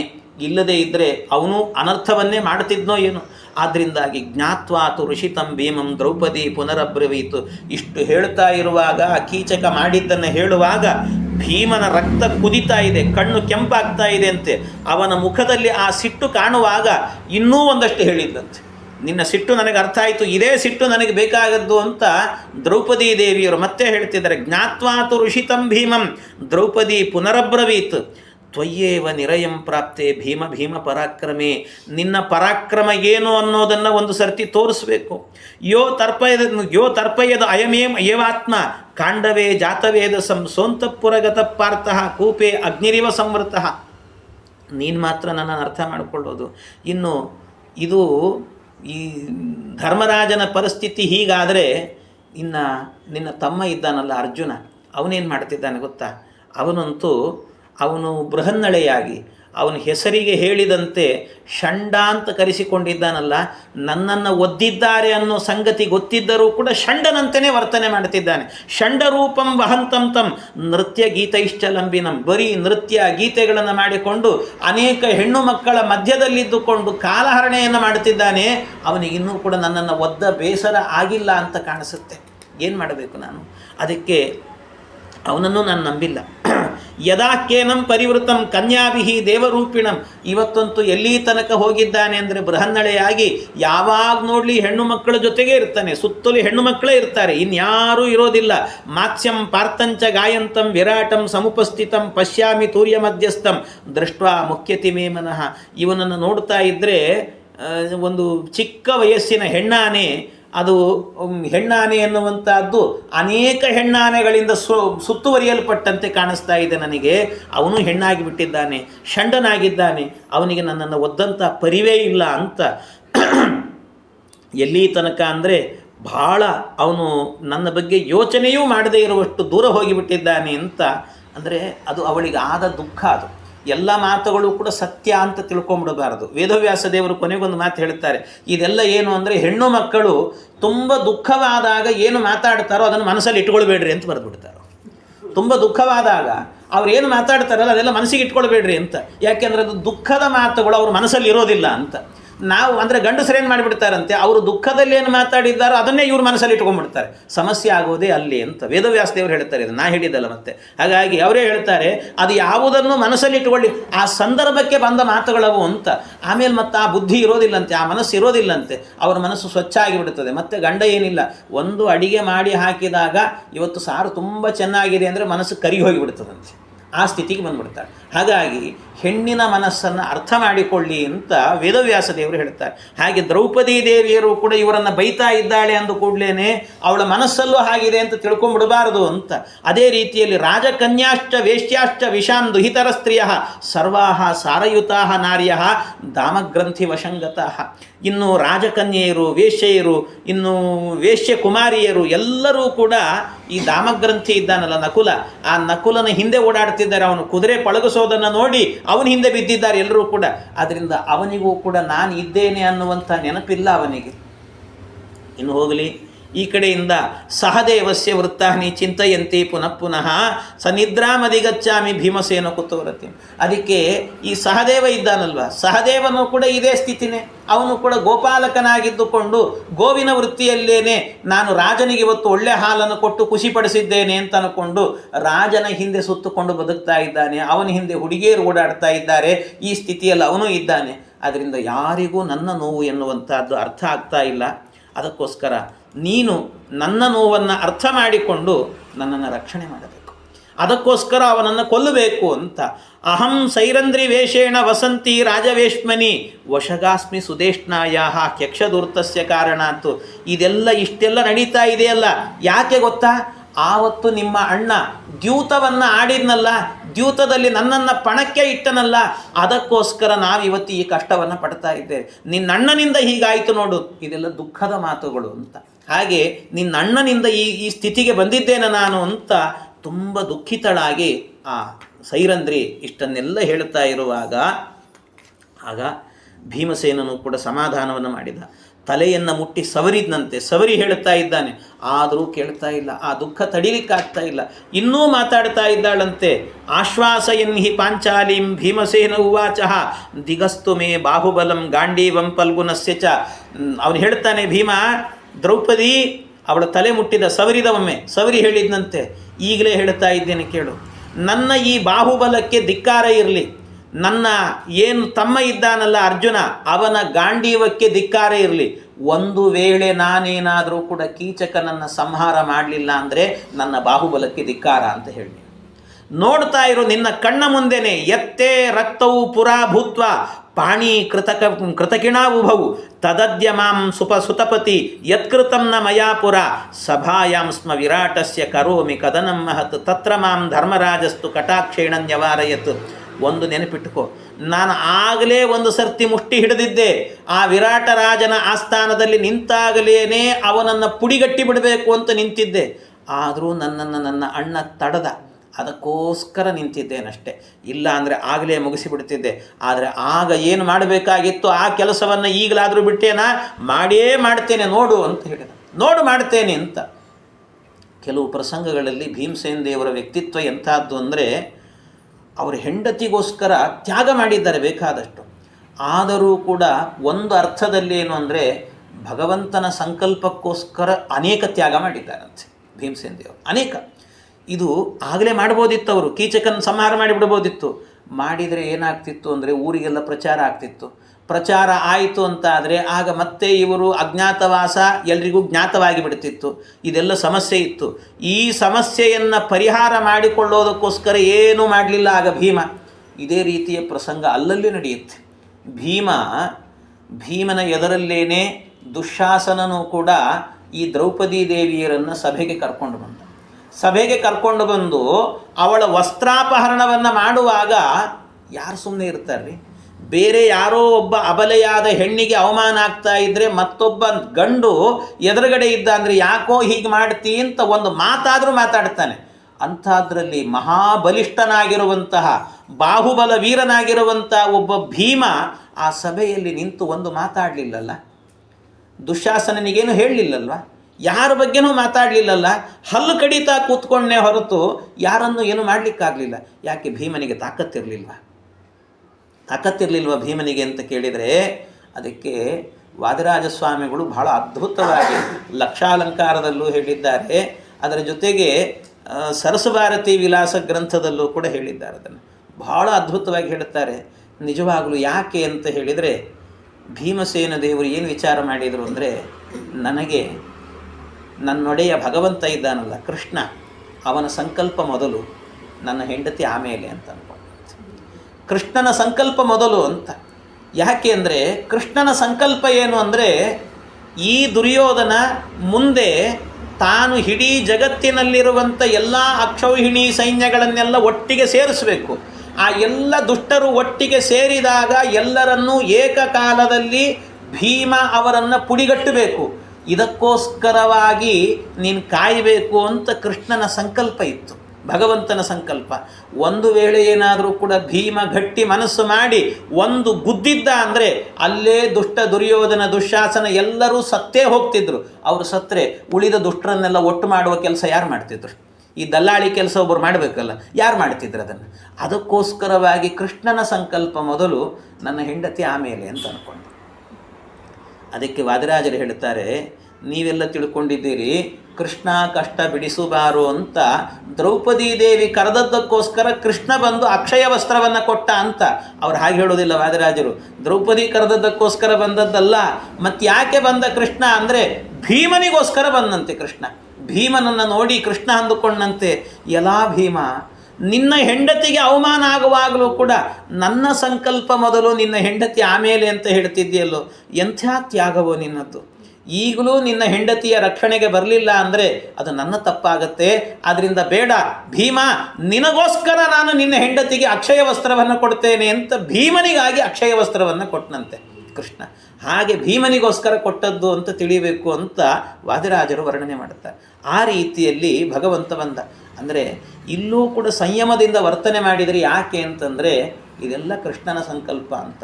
ಹಾಗೆ ಇಲ್ಲೂ ಕೂಡ ಅಜ್ಞಾತವಾಸವನ್ನು ಚೆನ್ನಾಗಿ ಕಳೀಬೇಕು ಅನ್ನೋದು ಕೃಷ್ಣನ ಸಂಕಲ್ಪ. ಅದು ಮುಗಿದ ಮೇಲೆ ಬರಬೇಕು, ದುಷ್ಟರ ಸಮನ ಆಗಬೇಕು. ಅದಕ್ಕೋಸ್ಕರವಾಗಿ ಆ ಸಭೆಯಲ್ಲಿ ಕೊಲ್ಲದೇನೆ ಆ ಭೀಮಸೇನ ಹಾಗೆ ನಿಂತನಂತೆ, ಸುಮ್ಮನೆ ನಿಂತಿದ್ದ, ಏನೂ ಮಾಡಲಿಲ್ಲ. ಇಷ್ಟೆಲ್ಲ ಆಯ್ತು. ಅದಕ್ಕೋಸ್ಕರ ನಾನು ಸುಮ್ಮನೆ ಇದ್ದೆ ಅಂತ ಅದನ್ನೆಲ್ಲ ಹೇಳ್ತಾನೆ. ಈ ಸಭಾಯಾಂ ಸ್ಮ ವಿರಾಟಸ್ಯ ಕರೋಮಿ ಕದನಂ ಮಹತ್ ತತ್ರ ಮಾಂ ಧರ್ಮರಾಜಸ್ತು ಕಟಾಕ್ಷೇಣ ನಿವಾರಯತ್ತು. ಅವನ ಕುಡಿನೋಟದಿಂದಲೇ ನನ್ನನ್ನು ತಡೆದು ಬಿಟ್ಟ. ಅದಕ್ಕೋಸ್ಕರ ನಾನು ಅವನನ್ನು ಕೊಲ್ಲಿಕ್ಕೆ ಹೋಗಲಿಲ್ಲ. ಆದರೆ ಇವತ್ತು ಹೇಳ್ತಾ ಇದ್ದೇನೆ ನಿನಗೆ, ನಿನ್ನ ಗಂಡನನ್ನು ಸಂಹಾರ ಮಾಡೇ ನಿನ್ನ ಏನು ಆ ಮುಟ್ಟಿದಂಥ ಏನು ಆ ಅಯೋಗ್ಯ ಇದ್ದಾನೆ ಕೀಚಕ, ಆ ಕೀಚಕನನ್ನು ಸಂಹಾರ ಮಾಡೇ ಮಾಡ್ತೇನೆ ನಾನು ಅಂತ ಇಷ್ಟು ಹೇಳ್ತಾನೆ. ಆಗ ಮತ್ತೆ ಹೇಳಿದ್ಲು, ಮಮೈವ ಭೀಮ ಕೈಕೇಯಿ ರೂಪಾಧಿ ಪರಿಶಂಕಿತ ನಿತ್ಯ ಮುದ್ವಿಜತೆ ರಾಜ ಕಥಂ ನೇಯಾದಿ ಮಾಮಿತಿ ತಸ್ಯಾ ವಿದಿತ್ವ ತಂಭಾವಂ ಸ್ವಯಂ ಚಾವೃತ ದರ್ಶನ ಕೀಚಕೋಪಿ ಹಿ ದುಷ್ಟಾತ್ಮ ಪುನಃ ಪ್ರಾರ್ಥಯತೀಹ ಮಾಂ. ಕೀಚಕ ನನ್ನನ್ನು ಒಂದು ದಿವಸ ಅಲ್ಲ, ಅನೇಕ ದಿನಗಳಿಂದಲೂ ಕೂಡ ಹೀಗೆ ಪೀಡಿಸಿದ್ದಾನೆ. ನನಗೆ ತುಂಬ ದುಃಖ ಆಗಿದೆ. ಸುಮಾರು 1 ತಿಂಗಳುಗಳ ಕಾಲ ಈ ದ್ರೌಪದಿ ದೇವಿಯರ ಹಿಂದೆ ಬಿದ್ದು ಓಡಾಡಿದ್ದಂತೆ ಅಯೋಗ್ಯ. ಇಷ್ಟು ಹಿಂಸೆ ಕೊಟ್ಟಿದ್ದಂತೆ. ಇಷ್ಟೆಲ್ಲ ಹೇಳಿದಾಗಲೂ ನಾನು ಹೇಳ್ತಾ ಇದ್ದೆ, ಆಗಾಗ ನನಗೆ ಗಂಧರ್ವರು ಅನ್ನುವಂತಹ ಗಂಡಂದಿರಿದ್ದಾರೆ, ಆ ಗಂಡಂದರಿಗೆ ಗೊತ್ತಾದರೆ ನಿನ್ನನ್ನು ಸಂಹಾರ ಮಾಡ್ತಾರೆ ಅಂತ ಹೇಳಿದರೂ ಕೂಡ ಅವನು ಹೇಳ್ತಿದ್ದ, ಗಂಧರ್ವಾಣ ಮಹಂಭಾರ್ಯ ಪಂಚಾನಂ ಮಹಿಷಿ ಪ್ರಿಯ ತೇ ತ್ವಾಂ ನಿಹನ್ಯು ದುರ್ದರ್ಶಾಹ ಶೂರಾಹ ಸಾಹಸಕಾರಿಣಃ, ನಿನ್ನನ್ನು ಕೊಲ್ತಾರೆ ಅಂತ ಹೇಳಿದರೂ ಕೂಡ ನಾಹಂ ವಿಮೇಮಿ ಸೈರಂಧ್ರಿ ಗಂಧರ್ವಾಣಾಂ ಶುಚಿಸ್ಮಿತೆ, ಈ ನಿನ್ನ ಗಂಧರ್ವರಿಗೆ ನಾನು ಯಾಕೆ ಹೆದರಲಿ, ನನ್ನನ್ನು ನೋಡಿ ಅವ್ರು ಹೆದರಬೇಕು ಅಂತಿದ್ದಂಥವನು. ಆ ರೀತಿ ಮಾತಾಡಿದ್ದಾನೆ. ಆದ್ದರಿಂದ ಅವನನ್ನು ಸುಮ್ಮನೆ ಬಿಡಬೇಡ, ಚೆನ್ನಾಗಿ ಕೊಲ್ಲಬೇಕು ನೋಡು ಅಂತ. ಅಂದರೆ ಆ ಹೆಣ್ಣಿಗೆ ಆದಂಥ ನೋವು, ಅಷ್ಟು ನೋವು ಅದನ್ನೆಲ್ಲ ಹೇಳಿದ್ಲು. ಆ ಹೆಣ್ಣಿನ ಮನಸ್ಸನ್ನು ಅರ್ಥ ಮಾಡಿಕೊಂಡ. ಭಾರ್ಯಾಯಾಮ್ ರಕ್ಷಮಾಣಾಯಾಮ್ ಪ್ರಜಾ ಭವತಿ ರಕ್ಷಿತ. ಭೀಮ ಹೇಳ್ತಾನೆ, ನಿಜವಾದ ಧರ್ಮ ರಕ್ಷಣೆ ಅಂತಂದರೆ ಮನೆಯಿಂದ ಆರಂಭ ಆಗಬೇಕು. ಹೆಂಡತಿಯನ್ನು ಸರಿಯಾಗಿ ರಕ್ಷಣೆ ಮಾಡಬೇಕಂತೆ. ಹೆಂಡತಿಯನ್ನು ಸರಿಯಾಗಿ ರಕ್ಷಣೆ ಮಾಡಿದರೆ ಪ್ರಜೆಗಳನ್ನು ರಕ್ಷಣೆ ಮಾಡಿದಂಥ ರಾಜನಿಗೆ ಏನು ಪುಣ್ಯ ಇದೆಯೋ ಆ ಪುಣ್ಯ ಬರ್ತದಂತೆ. ಹಾಗಾಗಿ ಭಾರ್ಯಾಯಾಮ್ ರಕ್ಷಮಾಣಾಯಾಮ್ ಪ್ರಜಾ ಭವತಿ ರಕ್ಷಿತ, ಪ್ರಜಾಯಾಮ್ ರಕ್ಷಮಾಣಾಯಾಮ್ ಅಯಮಾತ್ಮ ಭವತಿ ರಕ್ಷಿತ. ಹಾಗಾಗಿ ಈ ತಾನು ರಕ್ಷಣೆಯನ್ನು ಹೊಂದಬೇಕು ಅಂದರೆ ಹೆಂಡತಿಯನ್ನು, ಪ್ರಜೆಗಳನ್ನು ರಕ್ಷಣೆ ಮಾಡಿದರೆ ಒಬ್ಬ ರಾಜ ತಾನು ಚೆನ್ನಾಗಿರ್ತಾನಂತೆ. ಅದಕ್ಕೋಸ್ಕರವಾಗಿ ನೀನು ಈ ಕೆಲಸವನ್ನು ಮಾಡ್ತಾ ಇದ್ದೀ, ನಿಜವಾದ ಭೀಮ ನೀನು ಅಂತ. ಜಹೀಮಂ ಅಪಿ ಪಾಪಿಷ್ಟಂ ಯೋಸೌ ಮಾಂ ಅವಮನ್ಯತೆ, ನನ್ನನ್ನು ಅವಮಾನ ಮಾಡಿದಂಥ ಆ ಅಯೋಗ್ಯನನ್ನು ಸಂಹಾರ ಮಾಡು ಅಂತ ಅನೇಕ ರೀತಿಯಲ್ಲಿ ಸಂಹಾರ ಮಾಡು ಅಂತ ಪ್ರತಿ ಮಾತಿಗೂ ಕೂಡ ಹೇಳಿದ್ದಾಳೆ. ಇಷ್ಟು ಹೇಳಿದ ಕೂಡಲೇ ಆಗ ತತ್ರೈನಮಾಸಾದ್ಯ ಚ ಭೀಮಸೇನೋ ವಿಜಿತ್ಯ ತಂ ಬಾಹುಯುದ್ಧೇನೆ ಹತ್ಯಾ ಶಿರೋಗುದೆ ಪಾಣಿಪಾದೌ ಚ ತಸ್ಯ ಪ್ರವೇಶಯಾಮಾಸ ವಿಮೃದ್ಯ ವೀರಃ. ಆಯಿತು ಅಂತ ಭೀಮಸೇನ ದೇವರು ಹೇಳಿದ್ರಂತೆ, ತಥಾ ಭದ್ರೇ ಕರಿಷ್ಯಾಮಿ ಯಥಾತ್ವಂ ವೀರುಭಾಷಸೆ, ನೀನು ಹೇಳಿದಂತೆ ಮಾಡ್ತೇನೆ. ಅವನ ಕೈ, ಕಾಲು, ತಲೆ ಯಾವುದು ಸಿಕ್ಕಿರಬಾರ್ದು. ಅವನ ಹೆಣ ಸುಡುವಾಗ ಅವನ ತಲೆ ಸಿಗಬಾರ್ದು, ಕೈ ಸಿಗಬಾರ್ದು, ಕಾಲು ಸಿಗಬಾರ್ದು. ಆ ರೀತಿ ಮಾಡ್ತೇನಂತೆ. ನೋಡ್ತಾ ಇರು ಅಂತ ಹೇಳಿದ ಭೀಮ. ನೋಡ್ತಾ ಇರು. ಆಯಿತು ಅಂದರು. ಯದೇ ತನ್ನರ್ತನಾಗಾರಂ ಮತ್ಸ್ಯರಾಜೇನ ಕಾರಿತಂ. ಇಲ್ಲೇ ಒಂದು ಈ ಮತ್ಸ್ಯರಾಜ ಏನು ಮಾಡಿದ್ದಾನೆ ಅಂದರೆ, ವಿರಾಟ ರಾಜ ಒಂದು ನರ್ತನಾಗಾರವನ್ನು ಮಾಡಿಸಿದ್ದ. ಅಲ್ಲಿ ಹಗಲೊತ್ತಲ್ಲಿ ನರ್ತನೆ ಮಾಡುವಂಥ ನಾಟ್ಯಗಾರ್ತಿಯರು ಇರ್ತಾರೆ ಅಲ್ಲೆಲ್ಲರೂ ಕೂಡ. ಆದರೆ ಸಾಯಂಕಾಲ ಆಯಿತು ಅಂದರೆ ಅವರೆಲ್ಲರೂ ಕೂಡ ಮನೆಗೆ ಹೊರಟು ಹೋಗಿಬಿಡ್ತಾರೆ. ರಾತ್ರಿಗೆ ನೀನು ಏನಾದರೂ ಮಾಡಿ ಈ ಅಯೋಗ್ಯ ಇದ್ದಾನಲ್ವ ಕೀಚಕ, ಅವನನ್ನು ಆ ನರ್ತನಾಗಾರಕ್ಕೆ ಬರುವಂತೆ ಮಾಡು ಅಂತ ಭೀಮ ಹೇಳಿದ. ನರ್ತನಾಗಾರಕ್ಕೆ ಬರುವಂತೆ ಮಾಡು. ದಿವಾತ್ರ ಕನ್ಯಾ ನೃತ್ಯಂತಿ ರಾತ್ರವು ಯಾಂತಿ ಸ್ವಕಂ ಗೃಹಂ ತತ್ರಾಸ್ತಿ ಶಯನಂ ದಿವ್ಯಂ. ಅಲ್ಲೊಂದು ಮಲಗಲಿಕ್ಕೆ ಅಂತಲೇ ಒಂದು ಸುಖದ ಸುಪ್ಪತ್ತಿಗೆ ಹಾಸಿಗೆಯೂ ಕೂಡ ಇದೆ. ಆ ಹಾಸಿಗೆಗೆ ಬಾ ನೀನು ಅಂತ ಹೇಳುವನಿಗೆ ಅವನು ಜೊಲ್ಲು ಸುರಿಸ್ಕೊಂಡು ಬರ್ತಾನೆ ಅಂತ ಹೇಳ್ತಾರೆ. ಜೊಲ್ಲು ಸುರಿಸಿಕೊಂಡು ಬರ್ತಾನೆ. ಹಾಗಾಗಿ ಬರಬೇಕು ನೀನು ಅಂತ ಹೇಳು ಅಂತ ಹೇಳಿದಾಗ ಆಯಿತು ಅಂತ ಸಂಕೇತಂ ಸೂತಪುತ್ರಸ್ಯ ಕಾರಯಸ್ವ ಶುಭಾನನೆ, ಅವನಿಗೊಂದು ಸಂಕೇತವನ್ನು ಕೊಡು ಅಂದಾಗ ಆಯಿತು ಅಂತ ಹೇಳಿದ್ಲಂತೆ. ಆಯಿತು ಅಂತ ಹೇಳಿ ತಸ್ಯಾಂ ರಾತ್ರ್ಯಾಂ ವ್ಯತೀತಾಯಾಮ್ ಪ್ರಾತರುತ್ತಾಯ ಕೀಚಕ. ಆ ರಾತ್ರಿ ಕಳೀತು ಅವತ್ತಿನ ದಿವಸ. ಇಷ್ಟೆಲ್ಲ ಮಾತನಾಡಿದರು ಭೀಮ, ದ್ರೌಪದಿಯರು ಮಾತಾಡಿ ಕಳೆದರು. ಮರುದಿವಸ ಆಯಿತು. ಮರುದಿವಸ ಆದ ಕೂಡಲೇ ಯತ್ಸೋಹಂ ಪಶ್ಯತೋ ರಾಜ್ಞೋ. ಬೆಳಿಗ್ಗೆ ಆದ ಕೂಡಲೇ ಏನಾಯಿತಂತೆ, ಈ ಅಯೋಗ್ಯ ಕೀಚಕ ಇದ್ನಲ್ವ, ಕೀಚಕ ಏನು ಮಾಡಿದ್ನಂತೆ, ಹಿಂದಿನ ದಿವಸ ದೂರ ಹೋಗಿ ಬಿದ್ದಿದ್ದ. ಅಂದರೆ ಸೂರ್ಯನ ಬೆಳಕು ಬಂದು ಹೊಡೀತು ಅಂತ. ಅದನ್ನು ಮಧ್ವಾಚಾರ್ಯ ಹೇಳುವಾಗ ಸೂರ್ಯನಾರಾಯಣನನ್ನು ಪ್ರಾರ್ಥನೆ ಮಾಡಿದ್ದಂತೆ. ಸೂರ್ಯನಾರಾಯಣನನ್ನು ಪ್ರಾರ್ಥನೆ ಮಾಡಿದಾಗ ಭಗವಂತನೇ ಒಬ್ಬ ರಾಕ್ಷಸನನ್ನು ಕಳಿಸಿಕೊಟ್ಟಿದ್ದಂತೆ. ಅವನ ಹೆಸರು ಹೇತಿ ಅಂತ ಹೆಸರಂತೆ ಅವನದ್ದು. ಹೇತಿ ಅನ್ನುವಂಥ ಒಬ್ಬ ರಾಕ್ಷಸ ಬಂದಿರ್ತಾನೆ. ಈ ಕೀಚಕನನ್ನು ದೂರ ಎತ್ಕೊಂಡು ಹೋಗಿ ಬಿಸಾಕಿ ಹೋದನಂತೆ ಆ ಕಾಲದಲ್ಲಿ. ಅಷ್ಟು ಮಾಡಿ ಆ ಪೆಟ್ಟು ತಿಂದು ಮಲಗಿದ್ದ. ಮರುದಿವಸ ಬೆಳಿಗ್ಗೆ ಆಯಿತು. ಈ ಗಂಡಸರು ಅವರ ಸ್ವಭಾವ ಏನು ಅಂತ ಭೀಮನಿಗೆ ಚೆನ್ನಾಗಿ ಗೊತ್ತಿತ್ತು. ಅದಕ್ಕೆ ಈ ದ್ರೌಪದಿಗೆ ಮೊದಲೇ ಹೇಳಿದ್ದಂತೆ, ನೀನಾಗಿ ಕೀಚಕನ ಬಳಿಗೆ ಹೋಗಬೇಡ, ಕೀಚಕನೇ ನೀನು ಹುಡುಕೊಂಡು ಬರ್ತಾನೆ ಅಂತ ಹೇಳಿದ್ನಂತ. ಅದಕ್ಕೆ ಸರಿಯಾಗಿ ಅಂದರೆ ಈ ಗಂಡಸರು ಏನು ಅನ್ನುವಂಥದ್ದು ಭೀಮನಿಗೆ ಚೆನ್ನಾಗಿ ಗೊತ್ತು. ಆದ್ದರಿಂದಾಗಿ ಇವರ ಅಯೋಗ್ಯ ಬುದ್ಧಿಗಳು ಅವ್ರು ಹೀಗೆ ಮಾಡ್ತಾನೆ ಅಂತ ಗೊತ್ತಿದ್ದದ್ರಿಂದಾಗಿ ಹೇಳಿದ. ಅದು ಆಯಿತು. ಮರುದಿವಸ ಏನಾಯ್ತಂತೆ, ಕೀಚಕ ಅವನು ಸ್ವಲ್ಪ ಸೊಂಟ ಮುರಿದಿತ್ತು, ಆದರೂ ಸರಿ ಮಾಡಿಕೊಂಡು ನಿಧಾನವಾಗಿ ಬಂದಂತೆ. ಬಂದಂಥ ಅಯೋಗ್ಯ ಎಲ್ಲಿ ಅಂದರೆ ಗತ್ವಾ ರಾಜಕುಲಾಯೈವ ದ್ರೌಪದೀಂ ಇದವಬ್ರವೀತ್. ಹೋದ ಕೂಡಲೇ ಮೊದಲು ದ್ರೌಪದಿ ಹತ್ತಿರಕ್ಕೆ ಹೋದನಂತೆ ಅಯೋಗ್ಯ. ದ್ರೌಪದಿ ದೇವಿಯರ ಹತ್ತಿರಕ್ಕೆ ಹೋಗಿ ಆ ದ್ರೌಪದಿ ದೇವಿಯರಿಗೆ ಹೇಳ್ತಾನಂತೆ, ಯತ್ಸೋಹಂ ಪಶ್ಯತೋ ರಾಜ್ಞೋ ಪಾತಯಿತ್ವ ಪದಾಹನಂ. ಅಯ್ಯೋ, ನಾನು ನಿನಗೆ ಒದ್ಬಿಟ್ನಲ್ವಾ ಅಂತ ಕೇಳಿದ್ನಂತೆ. ನಿನ್ನನ್ನು ಒದ್ನಲ್ವಾ? ಅವಳು ಸ್ವಲ್ಪ ಕಣ್ಣು ಕೆಂಪು ಮಾಡಿ ನೋಡಿದ್ಲು. ಅದಕ್ಕೆ ಅವನು ಹೇಳ್ತಾನೆ, ಅಯ್ಯೋ ಗೊತ್ತಾಗಲಿಲ್ಲ ನನಗೆ, ಗೊತ್ತಾಗದೆ ಒದ್ದುಬಿಟ್ಟೆ. ಅದು ನಾನು ಸ್ವಲ್ಪ ಮದ್ಯಪಾನ ಮಾಡಿದ್ನಲ್ವಾ, ಆ ಅಮಲಿನಲ್ಲಿ ಏನು ಮಾಡ್ತಿದ್ದೇನೆ ಅಂತ ಅದಕ್ಕೆ ಸರಿಯಾಗಿ ನೀನು ಬೇರೆ ನನ್ನ ಕೈ ಹಾಕಿ ಬಿಡಿಸ್ಕೊಂಡು ಹೋದಿ. ನೀನು ಹಾಗೇ ಇದ್ದಿದ್ರೆ ನಾನೇನು ಮಾಡ್ತಾ ಇರಲಿಲ್ಲ. ನನಗೆ ನಾನು ಮದ್ಯಪಾನ ಮಾಡಿದ್ರಿಂದ ಏನೋ ಸಿಟ್ಟು ಬಂದ್ಬಿಡ್ತು, ಅದಕ್ಕೋಸ್ಕರ ಒದ್ದುಬಿಟ್ಟೆ ನಾನು. ಪ್ರವಾದೇನೇಹ ಮತ್ಸ್ಯಾನಾಂ ಅಯಂ ರಾಜೇತಿ ಚೋಚ್ಯತೆ. ಅದಕ್ಕೆ ಮತ್ತೆ ನೀನು ನೋಡಿದರೆ ಏನು ಮಾಡಿದಿ, ಅದನ್ನು ಹೋಗಿ ಈ ವಿರಾಟ್ ರಾಜನಿಗೆ ಹೇಳ್ತಾ ಇದ್ದಿ. ಅವನೇನು ಮಾಡಬಲ್ಲ ನನ್ನನ್ನು, ಅವನೇನು ಮಾಡ್ತಾನೆ? ಇಲ್ಲಿ ಸೇನಾಪತಿ ಅಂತ ಹೆಸರಿಗೆ ನಾನು, ಆದರೆ ನಿಜವಾಗಲೂ ಸೇನಾಪತಿ ವಿರಾಟ, ನಾನೇ ರಾಜ ಅಂತಂದವ. ನಾನೇ ರಾಜ, ನಾನು ಹೇಳಿದಂತೆ ಅವನು ನಡಿಬೇಕಷ್ಟೇ. ಅಹಮೇವ ಹಿ ರಾಜ ವೈ ಮತ್ಸ್ಯಾನಾಂ ವಾಹಿನೀಪತಿ. ಹಾಗಾಗಿ ನಾನು ರಾಜನಾಗಿದ್ದೇನೆ. ಸಾಸುಕಂ ಪ್ರತಿಪದ್ಯಸ್ವ ದಾಸೋ ಬೀರು ಭವಾಮಿತೆ. ಒಂದು ಹೇಳ್ತೇನೆ ಕೇಳು, ನಿನ್ನ ದೇಹದ ಸುಖವನ್ನು ಕೊಟ್ಟುಬಿಡು ಸಾಕು, ನನಗೆ ನಿನ್ನ ದಾಸನಾಗಿ ಬದುಕ್ತೇನೆ ಅಂತಂದ. ಇದನ್ನೆಲ್ಲ ಮಾತಾಡ್ತಾನೆ ಅಂತ ಭೀಮ ಮೊದಲೇ ಹೇಳಿದ್ದಂತೆ. ಭೀಮ ಮೊದಲೇ ಅಂದರೆ ಈ ಗಂಡಸರ ಲಾಲಸೆ ಏನು ಅನ್ನುವಂಥದ್ದು ಗೊತ್ತಿತ್ತು, ಆದ್ದರಿಂದ ಈ ಮಾತುಗಳನ್ನು ಆಡ್ತಾನೆ ಅಂತ ಹೇಳಿದ್ದ. ಹಾಗಾಗೆ ಮಾತಾಡಿದಂತೆ. ಏತನ್ಮೇ ವಚನಂ ಸತ್ಯಂ ಪ್ರತಿಪದ್ಯಸ್ವ ಕೀಚಕ. ಅಷ್ಟು ಹೇಳ್ತಾ ಇದ್ದಂತೆ ಇದೇ ಸರಿಯಾದ ಸಮಯ ಅಂತಂದುಕೊಂಡು, ಆಯಿತು ನಿನ್ನ ಆಸೆಯನ್ನು ಪೂರೈಸಲಿಕ್ಕೆ ನಾನು ಸಿದ್ಧಳಿದ್ದೇನೆ, ಆದರೆ ನೀನೊಂದು ಮಾತು ಕೊಡಬೇಕು ಅಂತಂದು. ಇಷ್ಟು ಹೇಳಿದ ಕೂಡಲೇ ಒಂದು ಮಾತೇನು, ಸರ್ವಸ್ವ ಕೊಡಲಿಕ್ಕೆ ಸಿದ್ಧ ಇದ್ದೇನೆ ಅಂದ. ಸರ್ವಸ್ವ ಕೊಡಲಿಕ್ಕೆ ಸಿದ್ಧ ಇದ್ದೇನೆ. ಯಾಕೆ? ನಥೇ ಸಖಾವ ಭ್ರಾತಾವ ಜಾನೀಯಾತ್ ಸಂಗಮಮ್ಮಯ್ಯ. ನೀನು ನನ್ನ ಜೊತೆಗೆ ಸೇರ್ತಾ ಇದ್ದಿ ಅನ್ನುವ ಅಂಶ ನಿನ್ನ ತಮ್ಮಂದಿರಿಗಾಯಿತು, ನಿನ್ನ ಬಂಧುಗಳಿಗಾಯಿತು, ಬಾಂಧವರಿಗಾಯಿತು, ಯಾರಿಗೂ ಗೊತ್ತಾಗಬಾರದು. ಏಕಾಂತವಾಗಿ ಒಂದು ಕಾಲದಲ್ಲಿ ನೀನು ಬರಬೇಕು. ಇವತ್ತು ರಾತ್ರಿ ಕಾಲದಲ್ಲಿ ಅನುಬೋಧಾನದರ್ಥ ಸ್ಯಾತ್ ಆಯಶಶ್ಚ ಮಹದ್ಭವೇತ್. ಅನುಬೋಧಾಧಿಭೀತಾಸ್ಮಿ ಗಂಧರ್ವಾಣಾಂ ಯಶಸ್ವಿನ್. ಒಂದು ವೇಳೆ ಏನಾದರೂ ಗೊತ್ತಾಯಿತು ಅಂದರೆ ಅವರೆಲ್ಲ ಕಡೆಯಲ್ಲಿ ಪ್ರಚಾರ ಮಾಡಿ ನನ್ನ ಗಂಡಂದರಿಗೆ ಗೊತ್ತಾಗ್ತದೆ. ಅದಕ್ಕೋಸ್ಕರವಾಗಿ ಗಂಧರ್ವರಿಗೆ ಗೊತ್ತಾಯಿತು ಅಂದರೆ ಕಷ್ಟ ಆಗುತ್ತೆ. ದಯವಿಟ್ಟು ಏನು ಹೇಳಲಿಕ್ಕೆ ಹೋಗಬೇಡ ಅಂತ. ಇದು ಯಾರಿಗೂ ಹೇಳಬೇಡ ನೀನು. ಏಕೋಹಂ ಆಗಮಿಷ್ಯಾಮಿ. ಅವನು ಹೇಳ್ತಾನೆ, ನಾನು ಒಬ್ಬನೇ ಬರ್ತೀನಿ, ನೀನೇನು ಭಯಪಡ್ಲಿಕ್ಕೆ ಹೋಗಬೇಡ, ನಾನು ಬರ್ತೇನೆ, ಒಬ್ಬನೇ ಬರ್ತೇನೆ ಅಂತ. ಅಷ್ಟೇ ಹೇಳಿ. ಆಯಿತು, ನೀನು ಪ್ರತಿಜ್ಞೆ ಮಾಡಿದೆ ಅಂದರೆ ನಾನು ರೆಡಿ ಇದ್ದೇನೆ ಅಂತ ಹೇಳಿದ್ದಂತೆ. ಹಾಗಾದರೆ ಏನು ಮಾಡಬೇಕು? ಯದಿದಂ ನರ್ತನಾಗಾರಂ ಮತ್ಸ್ಯರಾಜೇನ ಕಾರಿತಂ ದಿವಾತು ಕನ್ಯಾ ನೃತ್ಯಂತಿ ರಾತ್ರೌ ಯಾಂತಿ ಸ್ವಕಂ ಗೃಹಂ. ರಾತ್ರಿ ಯಾರೂ ಇರೋದಿಲ್ಲ ನರ್ತನಾಗಾರದಲ್ಲಿ, ಅಲ್ಲೊಂದು ಹಾಸಿಗೆ ಇದೆ, ಅಲ್ಲಿ ನೀನು ಬರಬೇಕು, ಅಲ್ಲಿಗೆ ಬರಬೇಕು ನೀನು ಅಂತ ಹೇಳಿದ ಕೂಡಲೇ ಇಷ್ಟು ಖುಷಿ ಅವನಿಗೆ ಅಂತಂದರೆ ಕುಣಿದು ಬಿಟ್ಟಂತೊಂದು ಸರ್ತಿ. ಕುಣ್ಕೊಂಡು ಏಕಸ್ತ್ವಂ ನರ್ತನಾಗಾರಂ ರಾತ್ರವು ಸಂಕೇತಮಾವರಜ. ಸಂಕೇತವನ್ನು ಮಾಡ್ಕೊಂಡು ಬರಬೇಕು ನೀನು. ಬರಬೇಕಾದ್ರೆ ನೀನು ಅಂತ ಗೊತ್ತಾಗಬೇಕು ನನಗೆ, ಅದಕ್ಕೋಸ್ಕರ ಸಂಕೇತವನ್ನು ಮಾಡ್ಕೊಂಡು ಬರಬೇಕು. ಆಯಿತು ಅಂತ ಹೇಳಿದ. ತತ್ರಾಹಂ ವಶಗಾತುಭ್ಯಂ. ಅಲ್ಲಿ ನಾನು ನಿನ್ನ ವಶಳಾಗ್ತೇನೆ ಅಂತ ಈ ಸೈರಂಧ್ರಿ ಹೇಳಿಬಿಟ್ರು. ಇಷ್ಟು ಹೇಳಿದ ಕೂಡಲೇ ಆಯಿತು ಅಂತ. ಯಥಾತ್ವಾಂ ನಾವಬುದ್ಧ್ಯಂತೆ ಗಂಧರ್ವ ವರವರ್ಣಿನಿ.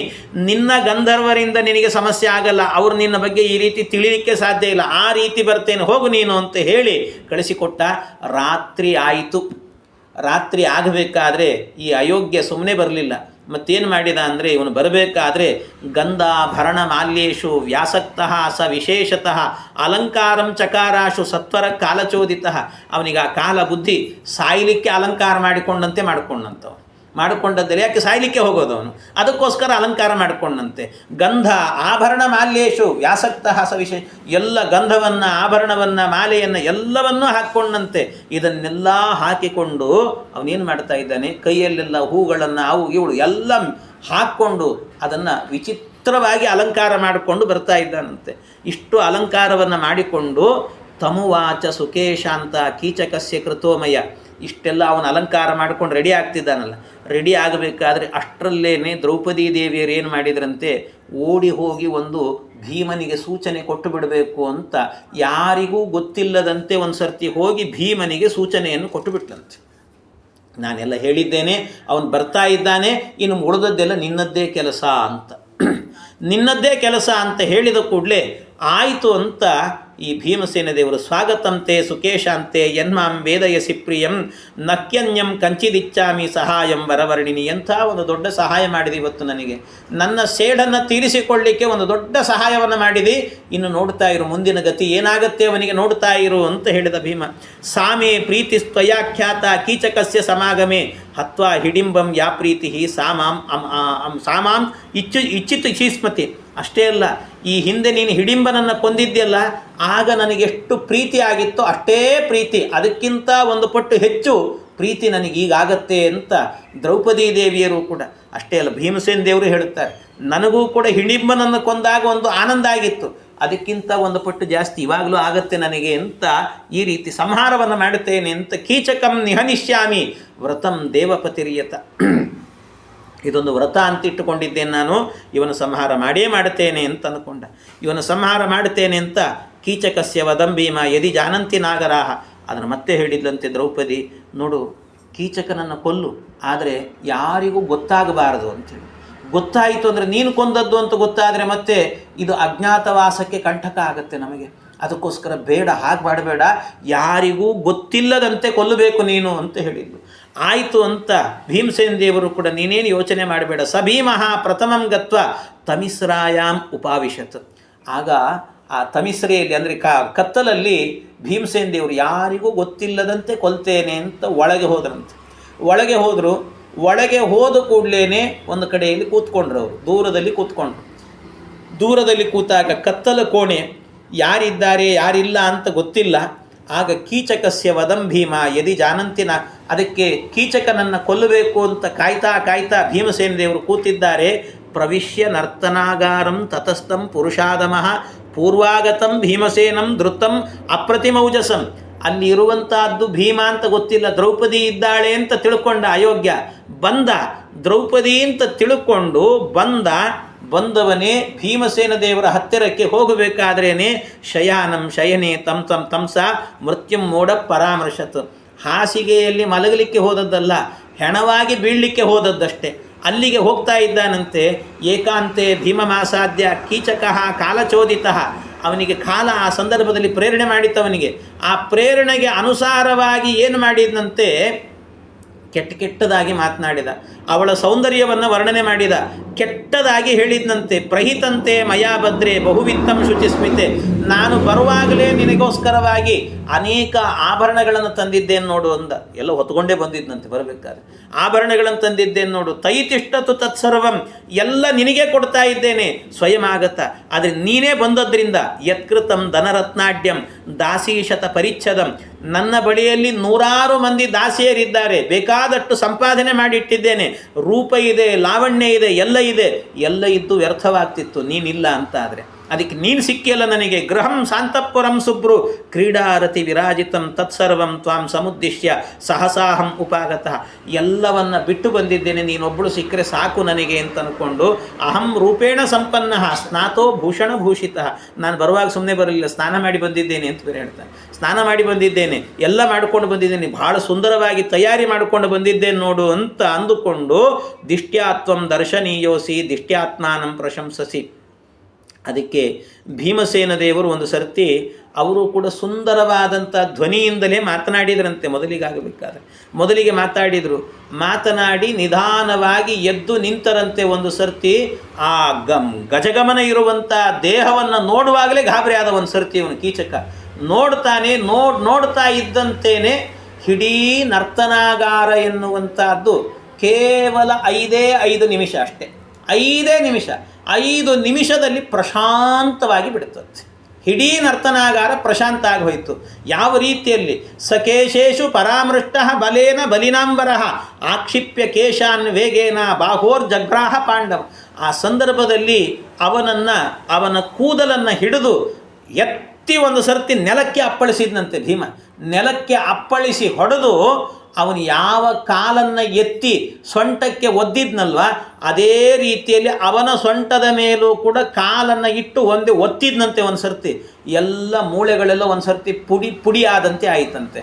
ಇಷ್ಟು ಆಗ್ತಾ ಇದ್ದಂತೆ ಆದರೂ ಬಿಡಲ್ಲ ಅಂತ ಹೇಳಿಬಿಟ್ಟು ಕೆಳಗೆ ಬಿದ್ದರೂ ಮೀಸೆ ಮಣ್ಣಾಗಲಿಲ್ಲ ಅಂತಾರಲ್ಲ, ಹಾಗೆ ಏಳ್ಲಿಕ್ಕೆ ಹೋದರೆ ಒಂದಷ್ಟು ಗುದ್ದಿದ ಭೀಮ ಆ ಏಟಿಗೆ ಮೈಯಲ್ಲಿದ್ದಂಥ ನರನಾಡಿಗಳೆಲ್ಲವೂ ಕೂಡ ಸೀಳಿ ಹೋದವಂತೆಲ್ಲವೂ ಕೂಡ ಎಲ್ಲ ಸೀಳಿ ಹೋದವು. ಕಡೆಗೇನು ಮಾಡಿದ ಭೀಮ ಅಂದರೆ ಅವನ ತಲೆ ಇತ್ತಲ್ವ, ಆ ತಲೆಯನ್ನು ಕಿತ್ತಿದ್ನಂತ ಒಂದು ಸರ್ತಿ. ಅವನ ತಲೆಯನ್ನೇ ಕಿತ್ತಿಬಿಟ್ಟ. ದ್ರೌಪದಿಗೆ ಮಾತು ಕೊಟ್ಟಿದ್ದ, ಅವನ ತಲೆ ಕಾಣದೇ ಇರುವಂತೆ ಮಾಡ್ತೇನೆ ಅಂತ. ತಲೆ ಕಿತ್ತಿದ್ನಂತೆ.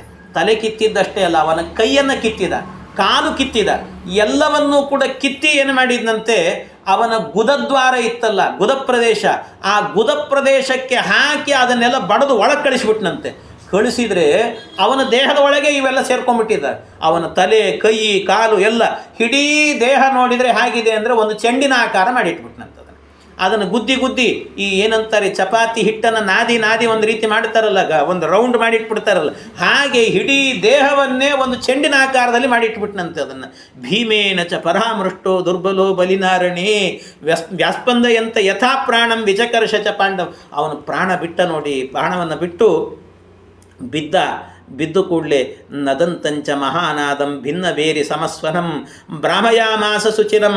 ಆ ಕೂಡಲೇ ಅವನ ದೇಹ ಬಿದ್ದು ಕೂಡಲೇ ಅಷ್ಟರಲ್ಲಿ ಏನಾಯಿತು ಅಂತ ನೋಡಲಿಕ್ಕೆ ಅಂತ ದ್ರೌಪದಿ ಕಾಯ್ತಾ ಇದ್ಲು. ಸರಿಯಾಗಿ ಅವನ ದೇಹ ಅಲ್ಲಿ ಬಿದ್ದಾಗ ದ್ರೌಪದಿ ದೇವಿಯರನ್ನು ಹೋಗಿ ತಾವೇ ಕರ್ಕೊಂಡು ಬಂದು ನೋಡು ಅವನು ಎಲ್ಲಿದ್ದಾನೆ ಅಂತ ತೋರಿಸಿದ್ರಂತೆ. ತೋರಿಸುವಾಗ ಒಂದು ಸರ್ತಿ ದ್ರೌಪದಿ ದೇವಿಯರಿಗೆ ಆನಂದ ಆಯಿತು, ಕುಣಿದು ಬಿಟ್ರಂತ. ಒಂದು ಸರ್ತಿ ಕುಣಿದು ಕುಪ್ಪಳಿಸಿದರು. ಆಹಾ, ಎಂಥ ಒಬ್ಬ ಅಯೋಗ್ಯನನ್ನು ಸಂಹಾರ ಮಾಡಿದೆ ನೀನು ಅಂತ ಭಾರೀ ಸಂತೋಷವನ್ನು ಪಟ್ಟರಂತೆ. ಆಪೀಡಯತ ಬಾಹುಭ್ಯಾಂ, ಆ ಬಾಹುಗಳಿಂದ ಕೊಂದಿ ನೀನು ಅಂತ. ಉವಾಚ ಮಹಾತೇಜ ದ್ರೌಪದೀಂ ಪಾಂಡುನಂದನಃ ಪಶ್ಯೈನಮೇಹಿ ಪಾಂಚಾಲಿ ಕೀಚಕೋಯಂ ಯಥಾಕೃತಃ. ಕೀಚಕನನ್ನು ಯಾವ ಸ್ಥಿತಿಗೆ ತಂದಿದ್ದೇನೆ ನೋಡು ಅಂತ. ಆಗ ನೋಡುತ್ತಾರೆ, ಏನಿದು ಸ್ಥಿತಿ, ಚೆಂಡು ದೇಹ ಅಲ್ಲದು, ಚೆಂಡು ಮಾಡಿ ಇಟ್ಬಿಟ್ಟಿದ್ದಾರೆ ಭೀಮಸೇನ ದೇವರು. ಚೆಂಡು ಮಾಡಿಟ್ಟು ನಿಂತಿದ್ದಾರಂತೆ. ಇಷ್ಟು ಆಗ್ತಾ ಇದ್ದಂತೇನೆ ಆಗ ಭೀಮಸೇನ ದೇವರು ಹೇಳಿದರು, ನೋಡು ದ್ರೌಪದಿ, ಇಷ್ಟೆಲ್ಲ ಆಗಿದೆ, ಇನ್ನು ಯಾರ ಹತ್ರ ಮಾತಾಡಬೇಡ, ಸುಮ್ಮನೆ ಈಗ ರಾತ್ರಿ ಇದೆ, ಹೋಗಿ ಮಲ್ಕೊಂಬಿಡು ನೀನು ಅಂತ ಹೇಳಿದ್ರಂತೆ. ಅದು ಕೂಡ ಆ ದ್ರೌಪದಿ ತನ್ನ ಕೋಣೆಗೆ ಹೋಗೋ ತನಕಲೂ ಕೂಡ ದೂರದಿಂದ ನೋಡ್ತಾ ಇದ್ರಂತೆ ಭೀಮಸೇನ ದೇವರು. ಅವಳು ತನ್ನ ಕೋಣೆಗೆ ಹೋದ್ಲು ಅಂತ ಆದ ನಂತರ ಆಮೇಲೆ ಅಲ್ಲಿಂದ ತನ್ನ ಪಾಕಶಾಲೆಗೆ ಹೋದನಂತೆ ಭೀಮ. ಅಡಿಗೆ ಮನೆಗೆ ಹೋದನಂತೆ. ಆ ಅಡಿಗೆ ಮನೆಗೆ ಹೋದ ನಂತರ ದ್ರೌಪದಿಗೆ ಮಲಗು ಅಂತ ಹೇಳಿದ್ನಲ್ವ, ಮಲಗು ಅಂತ ಹೇಳಿದರೆ ಅವಳು ಎಷ್ಟಾದರೂ ಕೂಡ ನೋವು ಅನುಭವಿಸಿದ ಹೆಣ್ಣು, ಮತ್ತು ಹೆಣ್ಣು ಮಕ್ಕಳು ಬೇರೆ, ಯಾರಿಗೂ ಹೇಳಬೇಡ ಅಂತ ಹೇಳಿದ್ದ ಭೀಮ. ಅದು ಹೆಣ್ಣು ಮಕ್ಕಳು ಹೇಳದೇ ಇರಲಿಕ್ಕಾಗ್ತದೆ ಎಲ್ಲಿ ಆದರೆ. ಹೆಣ್ಣು ಮಕ್ಕಳು ಅಂತಂದ್ರೇ ಇನ್ನೊಬ್ರಿಗೆ ಹೇಳಿದರೆ ಸಮಾಧಾನ, ಅವರಿಗೆ ಇಲ್ದಿದ್ರೆ ಸಮಾಧಾನ ಆಗೋದಿಲ್ಲ. ಯಾವುದೋ ಒಂದು ಗುಟ್ಟನ್ನು ಅವ್ರು ರಟ್ಟು ಮಾಡಿದಾಗಲೇ ಆನಂದ. ಯಾರಿಗಿಲ್ಲ, ನಮಗೆ ಬೇಕಾದವ್ರಿಗೆ ಹೇಳಿನಿ ಅಂತ ಅಂದ್ಬಿಡೋದು ಕೊನೆಗೆ. ಅದು ಅವ್ರು ಇನ್ನು 4 ಮಂದಿಗೆ ಹೇಳಿರ್ತಾರೆ. ಆ ರೀತಿ ಆಗ್ತದೆ. ಅದಕ್ಕೆ ಇವಳಿಗೆ ಆ ಸಂತೋಷ ತಡಿಲಿಕ್ಕಾಗಲಿಲ್ಲಂತೆ. ತಡಿಲಿಕ್ಕಾಗದೇನೆ ಏನು ಮಾಡಿದ್ಲು, ಹೊರಗೆ ಬಂದಾಗ ಒಂದು 4-5 ಜನ ಏನು ಮಾಡ್ತಿದ್ರು, ಸೈನಿಕರೆಲ್ಲರೂ ಕೂಡ ವೀಟಿಗಳನ್ನು ಹಿಡ್ಕೊಂಡು ಆ ಕಡೆ ಈ ಕಡೆ ಓಡಾಡ್ತಿದ್ರಂತೆ. ಆ ಕಡೆ ಈ ಕಡೆ ಓಡಾಡ್ತಾ ಇದ್ದ ಸೈನಿಕರ ಮಧ್ಯದಲ್ಲಿ ಬಂದು ಒಂದು ಸರ್ತಿ ದ್ರೌಪದಿ ದೇವಿಯರು ನಿಂತುಕೊಂಡು ಸೈರಂಧ್ರಿ ಹೇಳಿದ್ಲಂತೆ, ನನ್ನ ಗಂಡಂದಿರು ಗಂಧರ್ವರು ಬಂದು ಆ ಕೀಚಕನನ್ನು ಸಂಹಾರ ಮಾಡಿದರು, ಎಲ್ಲರೂ ಹಬ್ಬ ಮಾಡಿ ಅಂತ ಕುಣಿದು ಬಿಟ್ಲಂತ ಒಂದು ಸರ್ತಿ.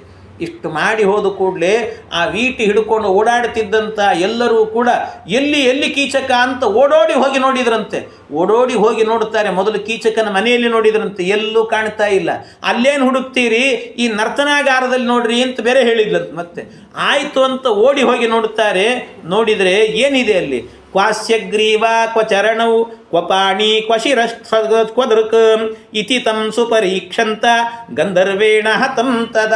ನೋಡ್ತಾ ಇದ್ದಾರೆ, ಕ್ವಾಸ್ಯಗ್ರೀವ, ಇವನ ತಲೆ ಎಲ್ಲಿದೆ, ಅವನ ಪಾದ ಎಲ್ಲಿದೆ, ಕೈ ಎಲ್ಲಿದೆ, ಅವನ ತಲೆ ಯಾವುದೂ ಕಾಣ್ತಾ ಇಲ್ಲ, ಕುತ್ತಿಗೆ ಕಾಣ್ತಿಲ್ಲ, ಏನೂ ಕಾಣ್ತಿಲ್ಲ, ಬರೀ ಒಂದು ಚೆಂಡು ಕಾಣ್ತಾ ಇದೆ ಅಂತ.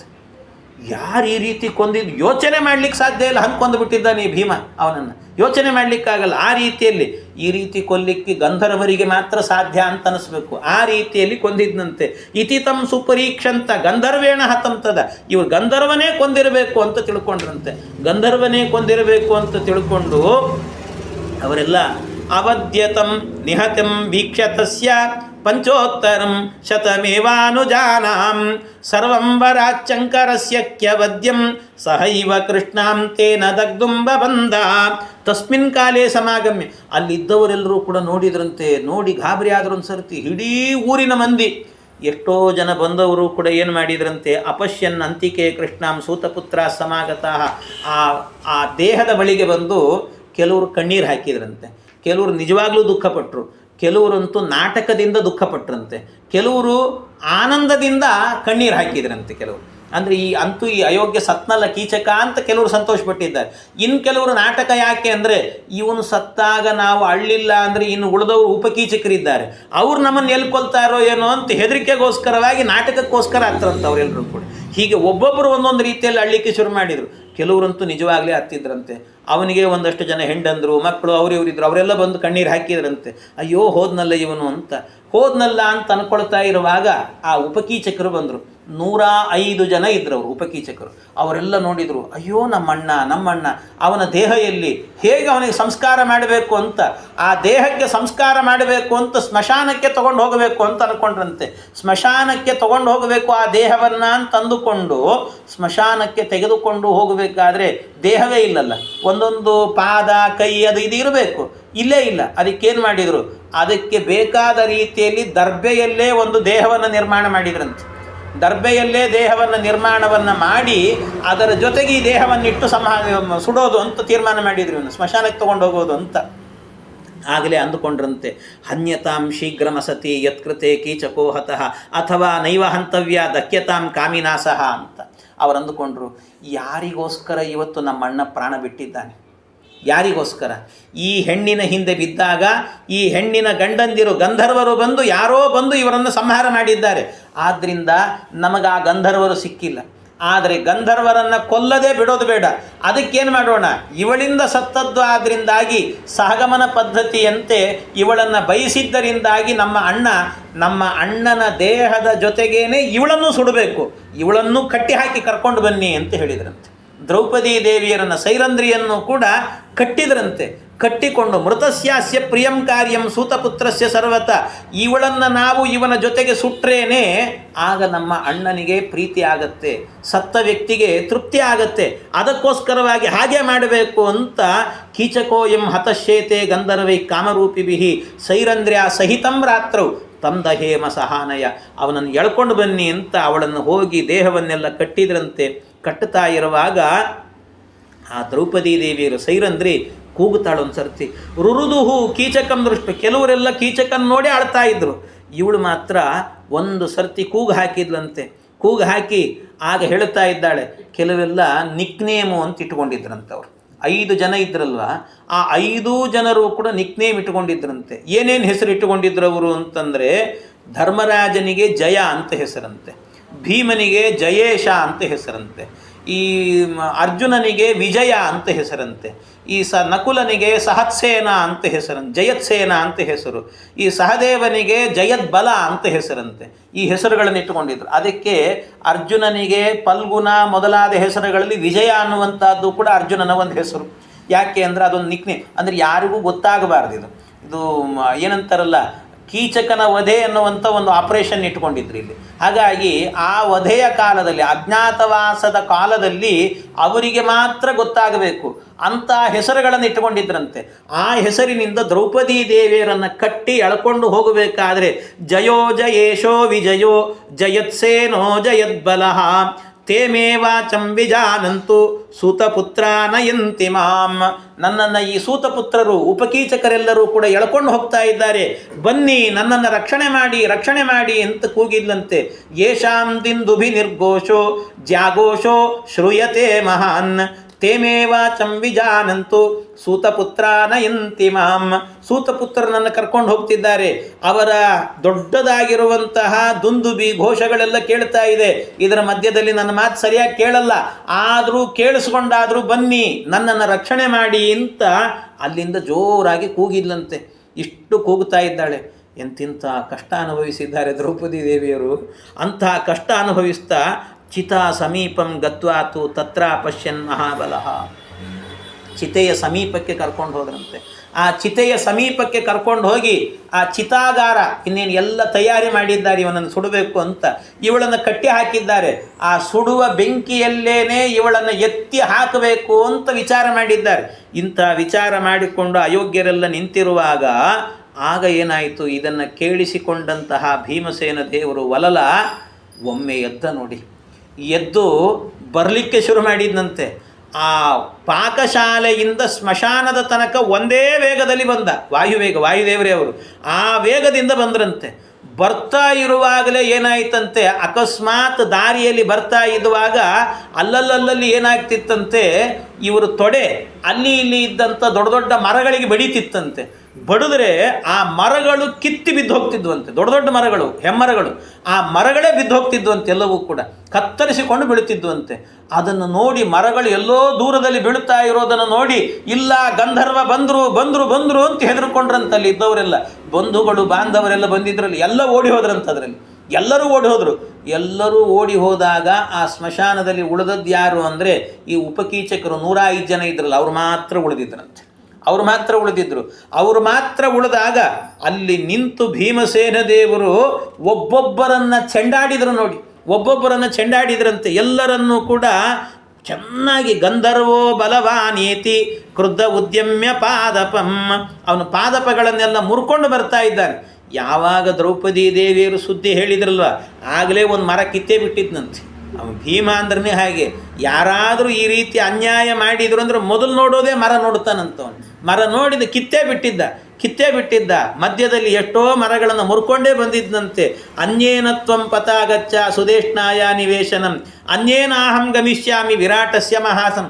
ಅದಕ್ಕೆ ಏನು ಮಾಡಿದ್ರಂತೆ, ಭೀಮಸೇನ ದೇವರು ಬಂದು ಆ ದ್ರೌಪದಿ ದೇವಿಯರ ಕಟ್ಟನ್ನು ಬಿಡಿಸಿದರು.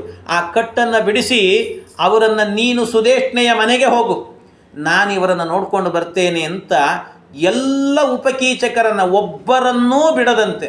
ಇಲ್ಲಿ ಬಂದದ್ದು ಯಾರು ಈ ವಲಲ ಅಂತ ಗೊತ್ತಿಲ್ಲ ಊರಿನ ಜನರಿಗೆ, ಇದ್ದದ್ದು ಉಪಕೀಚಕರು ಮಾತ್ರ.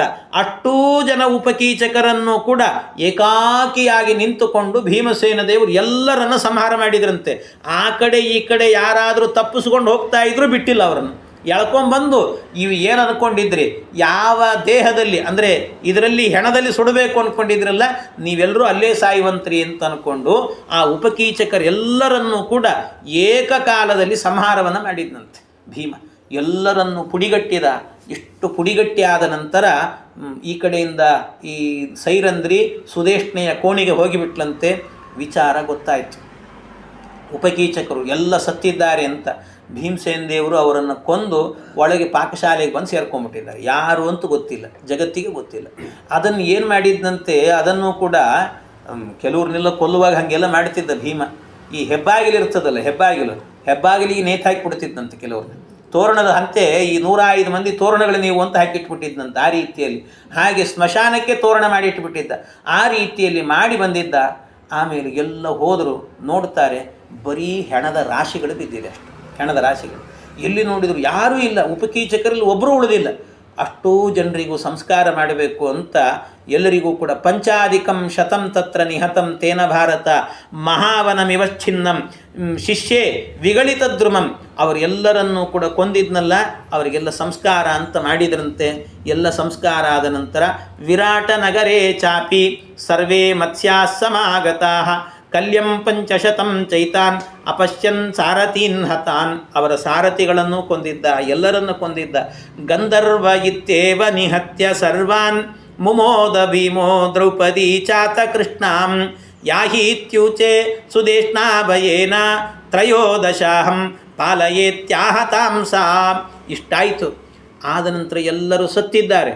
ಎಲ್ಲರೂ ಸತ್ತಿರುವಂಥ ಕಾಲದಲ್ಲಿ ಆಗ ದ್ರೌಪದಿ ದೇವಿಯರು ಬಂದಾಗ ಸುದೇಷ್ಣೆ ನೋಡಿದ್ದಂತೆ. ದ್ರೌಪದಿ ದೇವಿಯರು ನೋಡಿ ಬಂದು ಆ ದ್ರೌಪದಿ ದೇವಿಯರಿಗೆ ಕೈ ಮುಗಿದು ಹೇಳಿದ್ದಂತೆ, ತಾಯಿ ದಯವಿಟ್ಟು ನನ್ನ ಮನೆಯಲ್ಲಿ ಇರಬೇಡ, ನಿನಗಿಷ್ಟು ದಿವಸ ಅವಕಾಶ ಮಾಡಿಕೊಟ್ಟೆ, ಇನ್ನು ಎಷ್ಟು ಜನ ಸಾಯ್ತಾರೋ ಗೊತ್ತಿಲ್ಲ, ಆದ್ದರಿಂದ ಇಲ್ಲಿಂದ ಹೊರಟೋಗು, ನೀನು ಇನ್ನಿಲ್ಲಿ ಇರಬೇಡ ನೀನು ಅಂತಂದು. ಇರಬೇಡ, ನಮ್ಮ ಮನೆಯಲ್ಲಿ ನಿನಗೆ ಜಾಗ ಇಲ್ಲ, ಹೊರಟೋಗು. ಅದಕ್ಕೆ ಆ ದ್ರೌಪದಿ ದೇವಿಯರು ಹೇಳ್ತಾರೆ, ಹಾಗನ್ಬೇಡ, ಇನ್ನು ಜಾಸ್ತಿ ಇಲ್ಲ ನನಗೆ, ಎಷ್ಟು ತ್ರಯೋದಶಾಹಂ ಪಾಲಯೇತ್ಯಾಹ ತಾಂಸ. ಇಷ್ಟು ದಿವಸವೇ ನನಗೆ ಅವಕಾಶ ಮಾಡಿಕೊಟ್ಟಿದ್ದಂತೆ, ಇನ್ನು 13 ದಿವಸ ಕಳೆದರೆ ಸಾಕು ನನ್ನ ವ್ರತ ಪೂರ್ಣ ಆಗುತ್ತೆ. ಅಂದರೆ 13 ದಿವಸ ಇತ್ತಂತೆ ಈ ಅಜ್ಞಾತವಾಸ ಮುಗಿಲಿಕ್ಕಿನ್ನು. ಹಾಗಾಗಿ ಅಜ್ಞಾತವಾಸ ಮುಗಿಲಿಕ್ಕೆ ಅಷ್ಟಿದೆ. ಆದ್ದರಿಂದ ಇನ್ನು 13 ದಿವಸ ಕಳೀತು ಅಂತಾದರೆ ಆಗ ನನ್ನ ವ್ರತ ಪರಿಪೂರ್ಣವಾಗುತ್ತೆ. ಅದಕ್ಕೋಸ್ಕರ ಈ 13 ದಿವಸ ವಾಸ ಮಾಡಲಿಕ್ಕೆ ನನಗೆ ಅವಕಾಶ ಮಾಡಿಕೊಡು. ಅವಳು ಇಲ್ಲ ಅಂದ್ಲು. ಮತ್ತೆ ಆದರೂ ದಯವಿಟ್ಟು ಮಾಡಿಕೊಡು ಅಂತಂದ್ಲು. ಅಷ್ಟು ಹೇಳಿದ ಕೂಡಲೇ ಜಾಸ್ತಿ ಒತ್ತಾಯ ಹಾಕ್ಲಿಕ್ಕೆ ಹೋಗಲಿಲ್ಲ. ನೀ ಇಲ್ಲ ಹೋಗಲೇಬೇಕು ಅಂತ ಹೇಳಲಿಲ್ಲ. ಯಾಕೆ ಅಂದರೆ ಅವಳಿಗೂ ಆ ಗಂಧರ್ವರ ಹೆದರಿಕೆ ಇತ್ತಂತೆ. ಎಲ್ಲಿ ಗಂಧರ್ವರು ಈಗಾಗಲೇ ನನ್ನ ಸಹೋದರನ ಕೊಂದಿದ್ದಾರೆ, ಆ ಗಂಧರ್ವರು ಏನಾದರೂ ಕೂಡ ಇವಳಿಗೆ ನಾನು ಅವಕಾಶ ಮಾಡಿಕೊಡಲಿಲ್ಲ ಅಂತ ಆದರೆ ಎಲ್ಲಿ ನನ್ನ ಮೇಲೆ ಬರ್ತಾರೋ ಏನೋ ಅಂತ ಹೆದರಿಕೆ ಆಯಿತಂತೆ. ಆಗ ಆ ಸಂದರ್ಭದಲ್ಲಿ ಹೇಳ್ತಾಳೆ ಅವಳು, ಯಥಾ ವಜ್ರೇಣ ವೈಭಿನ್ನಂ ಪರ್ವತಸ್ಯ ಮಹಚ್ಚಿರಃ ವಿನಕೀರ್ಣಾಃ ಪ್ರದೃಶ್ಯಂತೆ ತಥಾ ಸೂತ ಮಹೀತಳೆ. ಈ ವಜ್ರ ಯಾವ ರೀತಿ ಅಂದರೆ ವಜ್ರಾಯುಧದಿಂದಾಗಿ ಪರ್ವತಗಳನ್ನೆಲ್ಲ ಕಡ್ದು ಹಾಕಿದ್ದಂತೆ ಹಿಂದೆ ಇಂದ್ರ. ಆ ರೀತಿಯಲ್ಲಿ ಎಲ್ಲ ಉಪಕೀಚಕರನ್ನು ಕೂಡ ವಜ್ರಾಯುಧದಿಂದ ಅವರ ತಲೆಗಳನ್ನು ಸೀಳಿದಂತೆ ಕಾಣ್ತಿತ್ತಂತೆ. ಅಂತಹ ಸ್ಥಿತಿ. ಹಾಗೆ ಕೊಂದಿದ್ದಾರೆ ಈ ಗಂಧರ್ವರು. ಯಾವ ರೀತಿ ಕೊಂದಿರಬೇಕಪ್ಪ, ಅಂಥವರಲ್ವ ಇವರು ಅಂತ ಇಷ್ಟೆಲ್ಲ ಅಂದುಕೊಂಡು ಅದನ್ನು ಹೇಳಿದ ವಿಷಯವನ್ನು ಇವಳು ಕೇಳ್ಕೊಂಡಿದ್ಲಂತೆ ಸುದೇಶ್ನೆ. ಅದೆಲ್ಲ ನೆನಪಿಗೆ ಬಂದು ಹೇಳುತ್ತಾಳಂತೆ ಅವಳು, ಇನ್ನು ನಾನೇನಾದರೂ ಕೂಡ ಇವಳನ್ನು ಮನೆ ಬಿಟ್ಟು ಹೋಗು ಅಂತ ಕುತ್ತಿಗೆ ಹಿಡಿದು ಹೊರಗೆ ಹಾಕಿದೆ ಅಂದರೆ ನಾಳೆ ನನ್ನ ಕುತ್ತಿಗೆ ಇರುತ್ತೋ ಇಲ್ಲೋ ಗೊತ್ತಿಲ್ಲ. ಅದಕ್ಕೋಸ್ಕರ ಬೇಡಪ್ಪ, ಇಂಥ ಕೆಲಸವನ್ನು ನಾನು ಮಾಡಬಾರದು ಅಂತ ಒಳಗೆ ಹೆದರಿದ್ಲಂತೆ. ಸುದೇಶ್ನಾಂ ಚಾಬ್ರವೀದ್ ರಾಜ ಮಹಿಷೀಂ ಜಾತಸಾಧ್ವ ಸಹ. ಅದಕ್ಕೆ ಅವಳು ಹೇಳಿದ್ಲು, ಬೇಡ ಅಂತ ಹೇಳಿದ್ಲಂತೆ, ನಾನು ನಿನ್ನನ್ನು ಕಳಿಸೋದಿಲ್ಲ ಅಂತ. ಅದನ್ನು ಹೇಳಿದ ಕೂಡಲೇ ಹೀಗೆ ಆ ಸಂದರ್ಭದಲ್ಲಿ ಎಲ್ಲ ಅಲ್ಲೇ ಇನ್ನು 13 ದಿವಸ ಕಳಿಬೇಕು ಅಂತ ಕಾಯ್ತಾ ಇದ್ದಾರಂತೆ. ಈ 13 ದಿವಸ ಕಳಿಬೇಕು ಅಂತ ಕಾಯುವಾಗ ಆ ಪ್ರಸಂಗದಲ್ಲಿ ಏನಾಯಿತು ಅಂದರೆ, ಇವನು ಕೀಚಕ ಅಂತಂದರೆ ಸಾಮಾನ್ಯ ವ್ಯಕ್ತಿ ಅಲ್ಲ. ಕೀಚಕ ಅಂತಂದರೆ ಆ ಕಾಲದ ಮಹಾಬಲಿಷ್ಠ ಇವನು, ಬಲಿಷ್ಠರಲ್ಲಿ ಬಲಿಷ್ಠ ಇವನು. ಅಂಥ ಬಲಿಷ್ಠನಾದ್ರಿಂದಾಗಿ ಅವನು ಸತ್ತಿದ್ದಾನೆ ಅನ್ನುವಂಥ ಸುದ್ದಿ 4 ಜನರಿಗೆ ಗೊತ್ತಾಗದೇ ಇರಲ್ಲ. ಯಾರೋ ಸಾಮಾನ್ಯ ವ್ಯಕ್ತಿ ಸತ್ತ ಅಂತಾದರೆ ಆಗೇನಾಗುತ್ತೆ ಅಂದರೆ ಸರಿ ಹೋಯ್ದು ಬಿಡು ಅಂತ ಅಂದ್ಕೊಂಡು ಸುಮ್ಮನಿರ್ತಾರೆ. ಆದರೆ ದೊಡ್ಡವರು ಸತ್ತರೆ ಪತ್ರಿಕೆಗಳಲ್ಲಿ ಪ್ರಿಂಟ್ ಆಗಿಬಿಡ್ತದೆ ಅಂಥದ್ದು. ಪತ್ರಿಕೆಗಳಲ್ಲಿ ಹಾಗೇನಾಯ್ತಂತೆ, ಆವಾಗ ಪತ್ರಿಕೆಯಲ್ಲಿ ಪ್ರಿಂಟ್ ಆಗಿಬಿಡ್ತಿದ್ದು.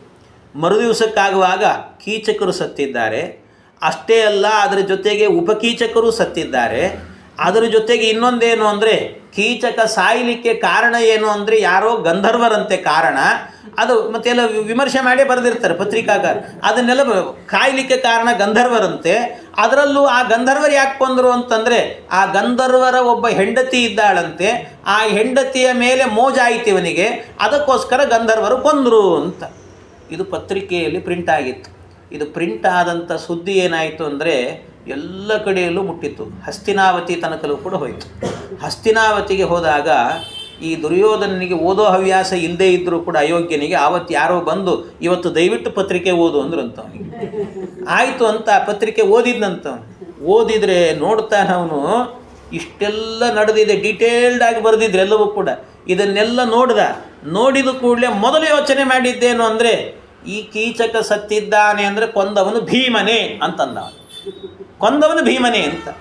ಯಾಕೆ ಅಂತಂದರೆ ಅವನು ಹೇಳ್ತಾನೆ, ಅವನೇ ಹೇಳೋದು ನೋಡ್ರಿ ಎಂಥ ಮಾತು ಹೇಳ್ತಾನೆ ಅಂದರೆ, ಈ ಇಡೀ ಜಗತ್ತಿನಲ್ಲೇನೆ ಮಹಾಬಲಿಷ್ಠರು ಅಂತಿರುವಂಥದ್ದು ನನ್ನ ಕಣ್ಣಿಗೆ ಕಂಡದ್ದು, ನನ್ನ ಕಣ್ಣಿಗೆ ನಾನು ನೋಡಿದ್ದು ಯಾರು ಅಂದರೆ 4 ಜನ ಅಂತ ಹೇಳ್ತಾನೆ. 4 ಜನ. ಭೀಮಶ್ಚ ಬಲಭದ್ರಶ್ಚ ಮದ್ರರಾಜಶ್ಚ ವೀರ್ಯವಾನ್ ಚತುರ್ಥಃ ಕೀಚಕಸ್ತೇಷಾಂ ಪಂಚಮಂ ನಾನು ಶುಶ್ರುಮಃ ಅಂತ. ತನ್ನನ್ನೂ ಬಿಟ್ಟ. ಯಾಕೆ ಅವನೇ ಹೇಳ್ತಾನೆ, ಭೀಮಶ್ಚ ಬಲಭದ್ರಶ್ಚ. ಮೊದಲನೇ ಸಾಹಸಿ ಅಂತಂದರೆ ಅದು ಭೀಮ, 2ನೇ ಸ್ಥಾನಕ್ಕೆ ಬಲಭದ್ರ ಅಂದರೆ ಬಲರಾಮ, 3ನೇದು ಯಾರು ಅಂತಂದರೆ ಮದ್ರರಾಜಶ್ಚ ವೀರ್ಯವಾನ್ ಶಲ್ಯ, ಮದ್ರ ದೇಶದ ಅಧಿಪತಿ ಶಲ್ಯ, ಅವನು ಮಹಾಬಲಿಷ್ಠ. ಅವನು ಬಿಟ್ಟರೆ 4ನೇಯವನು ಯಾರು ಅಂದರೆ ಚತುರ್ಥ ಕೀಚಕಸ್ತೇಷ, ಕೀಚಕ 4ನೇ ಅವನು. ಪಂಚಮಂ ನಾನು ಶುಶ್ರುಮ, 5ನೇವರು ಇಲ್ಲವೇ ಇಲ್ಲ ಬಲಿಷ್ಠರು ಅಂತನ್ಲಿಕ್ಕೆ. ಹಾಗಾಗಿ ಅಂಥ ಒಬ್ಬ 4ನೇ ಸ್ಥಾನದಲ್ಲಿರುವಂತಹ ಕೀಚಕನನ್ನು ಸಂಹಾರ ಮಾಡಿದ್ದಾರೆ ಅಂತಂದರೆ ಶಲ್ಯನಿಗೂ ಅವನಿಗೂ ವಿರೋಧ ಇಲ್ಲ. ಬಲರಾಮವಂತೂ ಹೋಗಿಲ್ಲ ಅಲ್ಲಿಗೆ, ಅವನೆಲ್ಲೋ ದ್ವಾರಕಾದಲ್ಲಿದ್ದಾನೆ. ಹಾಗಾಗಿ ಇನ್ನು ನಮಗೆ ಅಜ್ಞಾತವಾಸದಲ್ಲಿ ಇರಬೇಕು ಅಂತ ಹೇಳಿದ್ವಿ. ಆ ಅಜ್ಞಾತವಾಸವು ಹೇಗೆ ಅಂತಂದರೆ ಅದಕ್ಕೆಲ್ಲ ನಿಯಮಗಳನ್ನು ಹಾಕಿದರು, ಕಂಡೀಷನ್ಸ್ ಇತ್ತಂತೆ. ಅಜ್ಞಾತವಾಸಕ್ಕೆ ಅಂತ ಬಹಳ ದೂರ ಹೋಗಬಾರದು. ಮತ್ತು ಅಷ್ಟೇ ಅಲ್ಲ, ಯಾರಾದರೂ ಪ್ರಸಿದ್ಧನಾದಂಥ ರಾಜನ ಮನೆಯಲ್ಲೇ ವಾಸ ಮಾಡಬೇಕು, ಇದು ಒಂದಿತ್ತು. ಅದಕ್ಕೋಸ್ಕರವಾಗಿ ಇಂಥಲ್ಲಿ ಇರ್ತಾರೆ ಅಂತ ಊಹೆ ಮಾಡಿ ಈ ಅಯೋಗ್ಯ ದುರ್ಯೋಧನ ಹಿಡಿ ಎಲ್ಲ ಕಡೆಯಲ್ಲೂ ಹುಡುಕಿಸ್ತಾ ಇದ್ದಂತೆ. ಎಲ್ಲಿಯಾದರೂ ಸಿಗ್ತಾರಾ ಅಂತ ಹುಡುಕಿಸ್ತಾ ಇದ್ದ. ಎಷ್ಟು ಹುಡುಕಿಸಿದರೂ ಕೂಡ ಎಲ್ಲೂ ಸಿಕ್ಕಿರಲಿಲ್ಲ. ಆದರೆ ವಿರಾಟರಾಜನ ಆಸ್ಥಾನದಲ್ಲಿ ಇನ್ನು 13 ದಿನ ಉಳಿದಿದೆ ಅಷ್ಟೇ. ಆ 13 ದಿನದಲ್ಲೇ ಈ ಸುದ್ದಿ ಬಂತು. ಅಂದರೆ ಆ 13ನೇ ದಿನ ಹಿಂದಿನ ದಿವಸ ಇತ್ತು, 14ನೇ ದಿವಸ. ಯಾಕೆಂದರೆ ಹಿಂದೆ ನಡೆದದ್ದು ಮರುದಿವಸ ಪತ್ರಿಕೆಗೆ ಬರ್ತದಲ್ವ, ಪತ್ರಿಕೆಗೆ ಅವತ್ತೇ ಬರೋದಿಲ್ಲ. ಹಾಗಾಗಿ ಅಂದರೆ ಇನ್ನು ಉಳಿದದ್ದು 12 ದಿವಸ ಉಳಿದಿತ್ತು. ಆ 12 ದಿವಸ ಉಳಿದಿರುವಂಥ ಕಾಲದಲ್ಲಿ ಪತ್ರಿಕೆಗಳಲ್ಲಿ ಬಂದಿದೆ, ಎಲ್ಲ ಕಡೆಯಲ್ಲೂ ಕೂಡ ಸುದ್ದಿ ಎನ್ನುವಂಥದ್ದು ಮುಟ್ಟಿದೆ ಅಂತೆ. ಇಷ್ಟಾದ ಕೂಡಲೇ ಇದು ಭೀಮ ಇರಬೇಕು ಅಂತ ವಿಚಾರ ಮಾಡಿದ. ಇಂಥ ಸಾಹಸದ ಕೆಲಸವನ್ನು ಮತ್ತಾರು ಮಾಡಲಿಕ್ಕೆ ಸಾಧ್ಯ. ಅದರಲ್ಲೂ ಮತ್ತೆ ವರ್ಣನೆ ಮಾಡಿದ್ರು ಅದರಲ್ಲಿ ಏನಂತ, ಈ ಅಯೋಗ್ಯನನ್ನು ಕೊಂದದ್ದು, ಕೀಚಕನನ್ನು ಕೊಂದದ್ದು ಹೇಗೆ ಅಂದರೆ ಅವನ ಇಡೀ ದೇಹವನ್ನು ಚೆಂಡಿನ ಆಕಾರಕ್ಕೆ ಮಾಡಿಟ್ಟಿದ್ರು. ಅವನ ಗುದದ ಒಳಗೆ ಮುಖವನ್ನು, ಕೈಯನ್ನು, ಕಾಲನ್ನು ಎಲ್ಲ ತುರುಕಿಸಿ ಇಟ್ಟುಬಿಟ್ಟಿದ್ರು. ಈ ರೀತಿ ಮಾಡಿದ್ದಾನೆಂದರೆ ಇಂಥ ರೀತಿಯಲ್ಲಿ ಕೊಲ್ಲೋದರಲ್ಲಿ ಪಳಗಿದಂಥ ವ್ಯಕ್ತಿ ಅಂದರೆ ಅದು ಭೀಮ ಮಾತ್ರ, ಇನ್ಯಾರೂ ಸಾಧ್ಯ ಇಲ್ಲ. ಭೀಮನಿಗೆ ಮಾತ್ರ ಈ ತಾಕತ್ತಿರುವಂಥದ್ದು, ಇನ್ಯಾರಿಗೂ ಇಲ್ಲ. ಆದ್ದರಿಂದ ಇದು ಭೀಮನೇ ಇರಬೇಕು ಅಂತ ಇದೆಲ್ಲ ಅವನ ಊಹೆ. ಇದೆಲ್ಲವೂ ಕೂಡ ಇಷ್ಟನ್ನು ಊಹೆ ಮಾಡಿಕೊಂಡ ಅವನು. ಇಷ್ಟು ಊಹೆ ಮಾಡಿಕೊಂಡು ಏನಾದರೂ ಮಾಡಿ ಇನ್ನು ಉಳಿದದ್ದು ಕೆಲವು ದಿವಸ ಉಳಿದಿದೆ, ಆದ್ದರಿಂದ ಅಷ್ಟರಲ್ಲಿ ಈ ಅಜ್ಞಾತವಾಸದ ಒಳಗೆ ಅವರನ್ನು ಹಿಡಿದು ಹಾಕಬೇಕು, ಅವರು ಸಿಕ್ಕರು ಅಂತ ಹೇಳಿ ಕೂಡಲೇ ಅವರನ್ನು ಏನು ಮಾಡಬೇಕು ಅಂತಂದರೆ ಕೂಡಲೇ ಅವರನ್ನು ಮತ್ತೆ ವನವಾಸಕ್ಕೆ ಕಳಿಸುವಂಥ ವ್ಯವಸ್ಥೆಯನ್ನು ಮಾಡಬೇಕು. ಅದಕ್ಕೆ ಎಲ್ಲ ವ್ಯವಸ್ಥೆ ಮಾಡಬೇಕು ಅಂತ ಈ ಅಯೋಗ್ಯ ದುರ್ಯೋಧನ ಏನು ಮಾಡಿದಂತೆ ಶಕುನಿಯನ್ನು ಕರೆದ, ಮತ್ತು ಅವನು ಬೇರೆ ಬೇರೆ ಆಸ್ಥಾನದಲ್ಲಿದ್ದಂಥವ್ರನ್ನೆಲ್ಲ, ಅಂದರೆ ಅಯೋಗ್ಯರು ಕುಹಕಿಗಳು ಅಂತ ಯಾರಿದ್ದಾರೋ ಅವರೆಲ್ಲರನ್ನು ಕರೆದಂತೆ, ಕರೆದು ಅವರ ಜೊತೆಗೆ ವಿಮರ್ಶೆ ಮಾಡಲಿಕ್ಕೆ ಶುರು ಮಾಡ್ತಾನೆ. ಏನಾದರೂ ಮಾಡಿ ಇವನನ್ನು ಹಿಡಿಬೇಕು ಅಂತ ಅದಕ್ಕೆ ವಿಚಾರ ಮಾಡಿದಂತೆ. ನೋಡಿ, ಈಗಾಗಲೇ ಹಿಂದೆಯೇ ಒಂದು ಸರ್ತಿ ಅನೇಕ ಬಾರಿ ಏನು ಮಾಡಿದ್ದಂತೆ, ದಂಡಯಾತ್ರೆಗೆ ಹೋಗಿದ್ದಂತೆ, ವಿರಾಟರಾಜನನ್ನು ಗೆಲ್ಲಬೇಕು ಅಂತ ಹೋಗಿದ್ದ. ಹೋದಾಗ ಅನೇಕ ಬಾರಿ ಏನಾಗಿತ್ತು, ಕೀಚಕನ ಕೈಯಲ್ಲಿ ಹೊಡೆಸ್ಕೊಂಡು ಬಂದಿದ್ದಂತೆ ಇವನು. ಅದಕ್ಕೆ ಕೀಚಕ ಇರೋ ತನಕಲೂ ಕೂಡ ಆ ದೇಶವನ್ನು ಗೆಲ್ಲಲಿಕ್ಕೆ ಸಾಧ್ಯ ಇಲ್ಲ ಅಂತ ತೀರ್ಮಾನ ಮಾಡಿದ್ದ ಈ ದುರ್ಯೋಧನ. ಆದರೆ ಈಗ ಕೀಚಕನೇ ಸತ್ತು ಹೋಗಿದ್ದಾನೆ, ಕೀಚಕನೇ ಹೋಗಿದ್ದಾನೆ. ಹಾಗಾಗಿ ಈಗ ಅಲ್ಲಿ ಇರುವಂಥದ್ದು ಭೀಮ ಇರಬೇಕು ಅಂತ ಒಂದು ಊಹೆ ಇದೆ. ನಾವು ಈಗ ಹೋಗೋಣಂತೆ ಯುದ್ಧಕ್ಕೆ ಅಂತ ಹೋಗೋಣ. ಅವನ ವಿರಾಟರಾಜ ಅಂದರೆ ಆ ಕಾಲದಲ್ಲಿ ವಿರಾಟರಾಜನ ಆಸ್ಥಾನದಲ್ಲಿ ಬೇಕಾದಷ್ಟು ಗೋವುಗಳಿದ್ವಂತೆ, ಗೋ ಸಂಪತ್ತು ಅವನಿಗೆ. ಉತ್ತರದಲ್ಲಿ ಒಂದಷ್ಟು ಗೋವುಗಳಿದ್ದು, ಪೂರ್ವದಲ್ಲಿ ಒಂದಷ್ಟು ಗೋವುಗಳಿದ್ದು, ದಕ್ಷಿಣದಲ್ಲಿದ್ದು, ಎಲ್ಲ ಕಡೆಯಲ್ಲೂ ದಿಕ್ಕಿನಲ್ಲೂ ಕೂಡ ಗೋವುಗಳನ್ನು ಇಟ್ಟಿದ್ದಂತೆ. ಗೋವೇ ಸಂಪತ್ತು ಆವಾಗ, ಹಸು ಅನ್ನೋದು ಸಂಪತ್ತು. ಹಾಗಾಗಿ ಆಗ ಆ ಎಲ್ಲ ಗೋವುಗಳನ್ನು ಕೂಡ ನಾವು ಅದನ್ನೆಲ್ಲವನ್ನು ಕೂಡ ಹೊಡ್ಕೊಂಡು ಬರಬೇಕು ಅಂತ ವಿಚಾರ ಮಾಡಿದ. ಅಷ್ಟು ವಿಚಾರ ಮಾಡಿ ಹೇಳ್ತಾನೆ ದುರ್ಯೋಧನ, ಈ ಹಿಂದೆ ನಾವು ವಿರಾಟರಾಜನ ಮೇಲೆ ಯುದ್ಧ ಮಾಡಲಿಕ್ಕೆ ಅಂತ ಹೋಗಿದ್ವಿ, ಆದರೆ ಕೀಚಕ ಇದ್ದ ಅಂತ ಗೆಲ್ಲಿಕ್ಕಾಗಿರಲಿಲ್ಲ, ಬಂದಿದ್ವಿ. ಈಗ ನಾವು ಯುದ್ಧಕ್ಕೆ ಅಂತ ಹೋಗೋಣಂತೆ. ಸಿಕ್ಕರೆ ಪಾಂಡವರು ಸಿಕ್ಕರೆ ಅಜ್ಞಾತವಾಸ ಪರಿಪೂರ್ಣ ಆಗಿಲ್ಲ ಅಂತ ಅವರನ್ನು ಮತ್ತೆ ನಾವು ವನವಾಸಕ್ಕೆ ಕಳಿಸ್ಲಿಕ್ಕಾಗ್ತದೆ. ಸಿಗಲಿಲ್ಲ ಅಂದರೆ ಪರವಾಗಿಲ್ಲ, ವಿರಾಟನ ಗೆದ್ದು ನಾವು ಅವನ ಎಲ್ಲ ಗೋವುಗಳನ್ನು ಗ್ರಹಣ ಮಾಡ್ಕೊಂಬರೋಣ, ಗೋಗ್ರಹಣ ಮಾಡ್ಕೊಂಬರೋಣ. ಹಾಗಾಗಿ ಅದು ಉತ್ತರ ಗೋಗ್ರಹಣ ಅಂತ, ದಕ್ಷಿಣ ಗೋಗ್ರಹಣ, ಎಲ್ಲ ಗೋವುಗಳನ್ನು ಕೂಡ ಗ್ರಹಣ ಮಾಡೋಣ ಅಂತ ಅವನು ಹಿಡ್ಕೊಂಡು ಬರೋಣ. ಗ್ರಹಣ ಅಂದರೆ ಹಿಡಿಯೋದು. ಹಾಗಾಗಿ ಗೋವುಗಳನ್ನೆಲ್ಲ ಕಚ್ಕೊಂಡು ಬರೋಣ ನಾವು ಅಂತ ಇಷ್ಟನ್ನೂ ಕೂಡ ವಿಚಾರ ಮಾಡಿಕೊಂಡು ಈ ದುರ್ಯೋಧನ ಸೈನ್ಯವನ್ನು ತಯಾರಿ ಮಾಡಿರಿ ಅಂತ ಹೇಳಿದ. ಇನ್ನೂ ಕೆಲವರೆಲ್ಲ ಬರಬೇಕು ಅಂತ ಅನೇಕರು, ಕರ್ಣ, ದುಶ್ಯಾಸನ ಅವರೆಲ್ಲ ಬರಲಿ ಅಂತ ಕರೆಸಿದಂತೆ. ಎಲ್ಲರ ಜೊತೆಗೆ ಇನ್ನೊಂದು ರೀತಿಯ ಇನ್ನೊಂದು ಮೀಟಿಂಗು ಅಂತ, ಇನ್ನೊಂದು ವಿಮರ್ಶೆಯನ್ನು ಕೂಡ ಮಾಡಬೇಕು ಅಂತ ಮಾಡ್ತಾನೆ ಅಯೋಗ್ಯ. ಆಮೇಲೆ ಯುದ್ಧಕ್ಕೆ ಅಂತ ಹೋಗಬೇಕು ಅಂತ ತಯಾರಿ ಮಾಡಿಕೊಳ್ತಾನೆ. ಆ ಯುದ್ಧ ಹೇಗೆ ನಡೀತು, ಏನು, ಅದರ ಹಿನ್ನೆಲೆ ಏನು, ಈ ಸಂದರ್ಭದಲ್ಲಿ ಇಲ್ಲಿ ಸುದೇಶ್ನೆ ಮತ್ತು ದ್ರೌಪದಿ ದೇವಿಯರು ಅವರ ಮಧ್ಯದಲ್ಲಿ ಒಂದಷ್ಟು ಮಾತುಗಳಾಗತ್ತೆ. ಅದೆಲ್ಲ ಏನು ಅನ್ನೋದನ್ನು ಮತ್ತೆ ನಾಳೆ ದಿವಸ ಸೇರಿದಾಗ ಅದರ ಚಿಂತನೆಯನ್ನು ಮಾಡೋಣ ಅಂತ ಹೇಳ್ತಾ ಇಂದಿನ ಉಪನ್ಯಾಸ ಕೃಷ್ಣ ಅರ್ಪಣ. ನಾಳೆನೂ 5 ಗಂಟೆಯಿಂದ